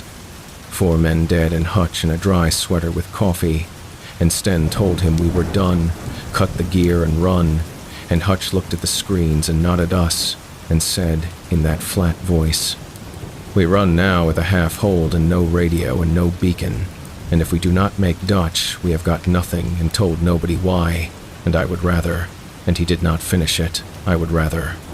I have thought a lot about how Hutch would have finished that sentence. I would rather keep fishing. I would rather die working. I would rather not go home to the bank with a half hold. Whatever it was a number. It was money.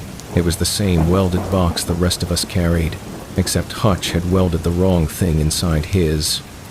Hutch had welded his own survival in the box and left the money out where he could see it, and up in that dry, bright wheelhouse 4 days from land with a thing fishing his crew off the deck. Curtis Hutchins looked at his crab count and could not let go of the string. Sten took the wheel from him. I want to say that plainly because Sten Vollen should be remembered for it. 30 seasons a deckhand, a hook for 2 fingers, and Sten put his good hand on Curtis Hutchins's shoulder and moved him off the wheel. Gentle, the way you move a child, and Hutch let him. Hutch sat down on the bench at the back of the wheelhouse and put his face in his hands, and Sten turned the Marjorie B downwind and pushed the throttle up and pointed her bow at Dutch Harbor 4 days away, and keyed the intercom and told Whitey and Tyler and me to cut the gear. Cut it all. Do not haul another pot. Get the crab line to the block and cut it and let the whole string go to the bottom and clear the deck and get inside. And we went down to do it, Tyler and me, out onto that deck one more time in the cold and the dark coming down, to cut the line and be done, and that is when it came up the last time. And that is when I lost Tyler, and that is the part I have never told anybody all the way through, not the Coast Guard, not Renata, not the counselor they sent me to, and I am going to tell it now, and then I am going to stop. The crab line was still made up to the block from Petey's last haul, running off the block and over the rail and down into the black water where the whole string still hung, 200 feet of it out and down, pot after baited pot on the bottom, and to cut the gear we had to get up to the block, up on the rail in the exposed spot, the spot Petey went from, and put a knife to the line. One of us had to go up on the rail, and Tyler said he would do it. I have to be fair to the kid. Tyler Amos was 19 and had been so seasick the first days that we zip-tied a bucket to him, and he had watched 4 men die, and he was more scared than any of us because he was youngest and greenest and had the least in the box in the back of his head to hold it shut. And he stood up straight on that heaving deck in the dark and said he would go up and cut the line because I had a baby coming, and he did not. He actually said that. He said, "You got the baby, Danny." I will go up, and I let him. That is the thing I have to live with. I let him. I was so tired and so scared and so full of Renata and the baby and getting home that when a 19-year-old kid offered to take the dangerous spot so I would not have to, I let him. And I tended his line instead. I stood back by the rail with his safety line in my hands ready to haul him back if a sea came, and Tyler clipped in and went up to the block with the knife. He got the knife on the line. I saw him get it on the line, up there against the last gray light in the west, sawing at the crab line to part it and let the string go. And the line, the crab line, the one going down into the water to the string, went tight. It should not have gone tight. We were not hauling. The block was stopped. The string was just hanging there on the bottom, and the line should have been slack, and it went tight, hard, singing tight, the way it goes when there is a heavy pot coming up on it, except nothing was hauling it up, which meant something was climbing it, coming up the crab line out of the black water hand over hand the way it had come up the pot, coming up our own line toward the block, toward Tyler. I felt it come up through the line I was holding, through Tyler's safety line. I felt the boat's whole rig thrum with the weight of it climbing, and I screamed at Tyler to cut it, cut it, cut it now, and Tyler sawed at the line with everything he had, and the kid was strong and the knife was sharp and he was fast, and he cut it. He cut the crab line through, and the string fell away, 200 feet of gear dropping back to the bottom, gone. And for 1 second I thought we had won. I thought the kid had done it, and the thing had gone down with the string. And then Tyler's safety line went tight in my hands. It came up over the rail, Not out of a pot this time, not up the crab line. It came up over the side of the boat directly, out of the black water alongside, into the working lights, and I saw it whole and lit and close, the way you see a thing that is going to be in your eyes every night for the rest of your life, and I am only going to say what I saw, and then I am going to let it go. It was pale, and it was long, and it was already partly aboard, folding itself over the rail the way an octopus pours itself over a lip of rock, boneless and fast and quiet, and it was big, bigger than it had any right to be, the front of it already on the deck reaching for Tyler while the rest of it still came up out of the water, and where its front was, the pail gathered into something that kept trying to be a face and could not hold it, and it was turned to Tyler, and it had taken hold of Tyler's safety line, the line in my hands, and it was pulling him off the rail toward it, hand over hand, and I pulled back. That is what I did. I want that known. I did not let go and run. I set my boots on the deck and I hauled back on that line with everything I had, all of me, against the thing that had taken 4 of us. A tug of war over a 19-year-old kid, on a rolling deck, in the dark, and for a second, 2 seconds, I held him.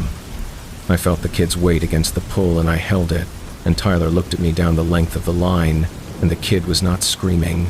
The kid had gone quiet and calm the way Petey went quiet. He looked at me calm and he said my name. He said Danny, easy, like he was going to tell me it was all right. And then the thing took the last of the strain, and Tyler's safety line, inch webbing, the same webbing that does not cut clean, parted in my hands, and the kid was gone over the rail into the black, and the thing went with him, poured back over the side and down, and the deck was empty. I was standing there holding a cut end of line, and the wind was screaming, and that was the last of it. It did not come back. We ran, and it did not come back. There were 4 of us left, me and Sten and Whitey and Hutch, and it took us the better part of 4 days to run back to Dutch Harbor, and those 4 days were their own kind of hell, quieter than the deck, but not by much. We ran downwind with the storm easing behind us, and we did not fish, and we did not go out on deck except 2 at a time on a line to beat ice, and we did not sleep, none of us, 4 days, because to sleep you have to stop watching the water, and none of us could stop watching the water.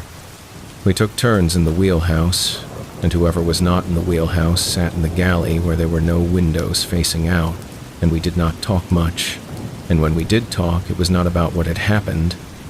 It was about the boat, the fuel, the ice, the course, the small keeping alive things, because those were the only things a man could say without coming apart. The first night of the run, it was still with us. I know that the way I know all of it, which is not the way you know a thing you can prove, but I know it. Whitey heard it first, down in the engine room on his watch, the drag and the knock along the hull, low, below the waterline, moving aft along the boat, and Whitey came up out of the engine room white as a sheet, and would not go back down alone, and after that we stood, the engine watches 2 at a time, same as the deck. It followed us that first night, feeling along the hull the way it had in the storm, testing the seal of the running boat, and we ran with every man's ears straining under the engine noise for the drag and the knock, and along about dawn of the second day it stopped, and it did not come back. And I have thought since that we simply outran it, that we crossed some line on the chart out of its water into ordinary water, off the edge of the deep and up onto the shelf where the bottom comes close, and there was no 2 miles of black under us anymore for it to climb up out of. And it turned back at that line the way a dog turns back at the edge of its yard, and went home to the deep and the door, and let us go. Or it did not follow at all, and 4 ruined men imagined a sound in a hull for a night. I know which one I believe. I have earned the right to know which one I believe. Sten held us together. Sten had lost more than any of us. He had fished 30 seasons and knew Marcus and Petey for years, had trained Tyler from a seasick kid, and Sten put all of it somewhere down inside himself, and stood his watches and kept the course and made us eat. and I have never seen a harder or a better thing than Sten Vollen running that broken boat home with his face like carved wood and his hook hand steady on the wheel. It was Sten who decided what we would say. On the second day, he sat us down in the galley, the three of us who could still think, because Hutch by then could not, and Sten said, "Here is what happened." We lost the radios and the beacon to a power casualty in heavy weather. We lost Marcus and Petey and Tyler to boarding seas while working the deck, one at a time, in a bad blow, over 3 days. "That is all true," Sten said. "Every word of it is true, and it is the only thing we can say. Because the other thing, the real thing, no board of inquiry on this earth will write down, and if we say it, they will take our tickets and call us mad, and it will not bring the boys back." And he looked at each of us until we nodded, and I nodded, and I kept that bargain for years, and the only reason it is not still kept is that Sten is dead now, of an ordinary cancer in an ordinary bed 2 winters ago, and the bargain was his, and I think it is mine to let go of now that he is gone. Hutch never came right. Curtis Hutchins ran that boat and found the crab and kept us hauling into it, and something in Hutch broke when Sten took the wheel from him, or maybe it broke earlier and taking the wheel was just when it showed, and Hutch spent those 4 days sitting on the wheelhouse bench mostly, or lying in his bunk, and he did not run his boat, Sten ran it. And when we finally raised the lights of Dutch Harbor on the 4th night, Hutch came up into the wheelhouse and stood looking at the lights a while, and then he said, to nobody, "I should have cut the gear when the jars came up open. That was all. I should have cut the gear when the jars came up open." And he was right, and it was 3 days and 3 men too late for right, and nobody said anything, and we brought the Marjorie B into Dutch Harbor in the dark with her flag half down and 4 living men aboard out of 7, and it was over. The part on the water was over. The Coast Guard met us at the dock. There is an investigation any time men are lost, and there was one, and it went the way Sten said it would go. We told them about the power casualty in the boarding seas, and it all fit, because it all does fit. Because the truth is built on top of a stack of perfectly ordinary deaths, and the ordinary deaths are all still there under it, plausible, provable. The deadliest fishery in the country and a 60-knot storm and men working an ice deck at night. Of course they went over. Of course the electronics failed. It is the most believable story in the world, and every word of it is true, and none of it is what happened. They wrote it down. 3 men lost overboard in heavy weather. Electronics disabled by storm damage. No fault found with the vessel or the master. They gave us counseling numbers. They sent us home. Marcus Bell and Petey Cho and Tyler Amos are 3 names on a list of the ones the Bering takes. A long list. It grows every winter, and their families were told a boarding sea took them, which is a clean death as those things go. Quick, cold, an old enemy, and I have never told one of those families different, because what would it give them? Nothing. It would give them the thing I have instead of peace, and I would not put that on them. Whitey Salas went back out. That is the part I understand the least. The next season, Whitey took an engineer's seat on another boat and fished the Bering again, and when I heard it, I could not make sense of it. And then I thought maybe going back out was Whitey's way of welding his own box shot. Maybe a man who has heard that thing feeling along a hull needs to prove to himself that the water is just water, most of it. Most places, most days, and the only way to prove it is to go back out on it. I could not do that. Sten could not do it either. Sten never fished again after that season, and neither did I. But Whitey went back, and as far as I know, Whitey is out there right now, tonight, somewhere on that gray water, listening under the engine noise for a sound I hope to God he never hears again. I made it home to Anacortes in time for the baby. A girl. We named her June. I held her in the hospital with my hands that still had the rope burn across both palms from Tyler's safety line, the burn from hauling back against the thing, the only mark I brought home. And I looked at my daughter and I felt the box in the back of my head where I keep the water, and I understood I was never going back out there. No matter the money, no matter the double wide. And I did not go back. I drive a truck now, local, home, every night. It does not pay like crab. Renata and I are still in the rental and probably always will be, and I have come around to that because I am home every night, and June is 4 now and does not know her daddy used to fish. And there is no version of the money that was worth going back out onto that water, none, and I knew it the second I held her with the rope burn on my hands. But I did not bring home only the rope burn. I told the Coast Guard I did, and I told Renata I did, and that was the last easy lie in a stack of them, because I brought home the water, not in any way a doctor could find. There is nothing wrong with me a doctor can find. I checked, I let them look, and I am healthy and whole and home every night, and I brought the water home anyway, the way Sten checked the lines, the way a thing gets into you and does not come out. I cannot be near a rail over dark water. That is the shape it takes in me. I grew up in a boat town and I live in one still, because Renata's people are here and June is in school here, and a boat town is all docks and ferries and rails over water, and I keep away from them. I do not walk out on the docks. When we take the ferry, I sit in the middle of the boat by the truck and I do not go to the rail. And if June wants to go to the rail to look at the water, I send Renata with her and I stay in the middle and I watch them go and my hands sweat, because I know what a rail over dark water is now. I know it is a place where the black can reach up, and I know it does not need a storm or the edge of the shelf. It only needs dark water under a rail and a person leaning out over it. And there is dark water under every rail, all of it connected, all of it the same water. The water off the Marjorie B, and the water under the ferry dock, and the water at the bottom of the sea by the 30-foot door. One water, and it took Marcus and Petey and Tyler off a rail, and I am not going to let it look at my daughter over one. June asked me last summer why I never come down to the water. We were in the yard, and she could see the sound from there, the gray water past the trees, flat and calm and ordinary, a Tuesday kind of water, nothing in it.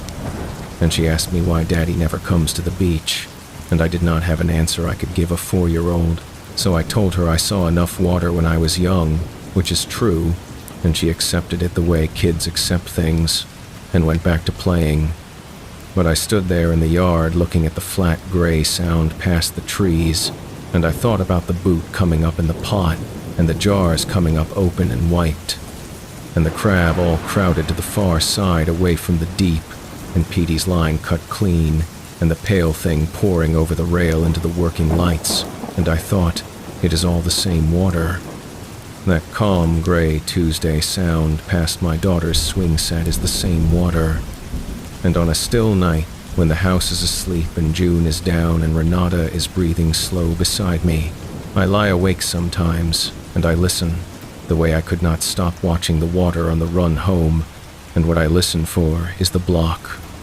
The hydraulic block on the Marjorie B made a sound when a pot was coming up heavy on the line, a deep singing groan of a wheel under strain, and I heard it for 3 days straight, bringing up pot after pot, and I hear it still, some nights, out past the trees, faint, over the water, the sound of a heavy thing coming up on a line, a pot on its way up out of the deep. And I lie there in my bed in my boat town 100 feet from the same water that took my crew, and I listen to a block that is 1,000 miles away at the bottom of the Bering Sea, groaning as it hauls up something heavy. And I do not get up, and I do not go to the window, and I do not look at the water, and after a while it stops, and June sleeps, and the house holds, and the water past the trees goes back to being just water, and I stay clipped in, the way Sten told me, every second, day or night, calm or blowing, I stay clipped in,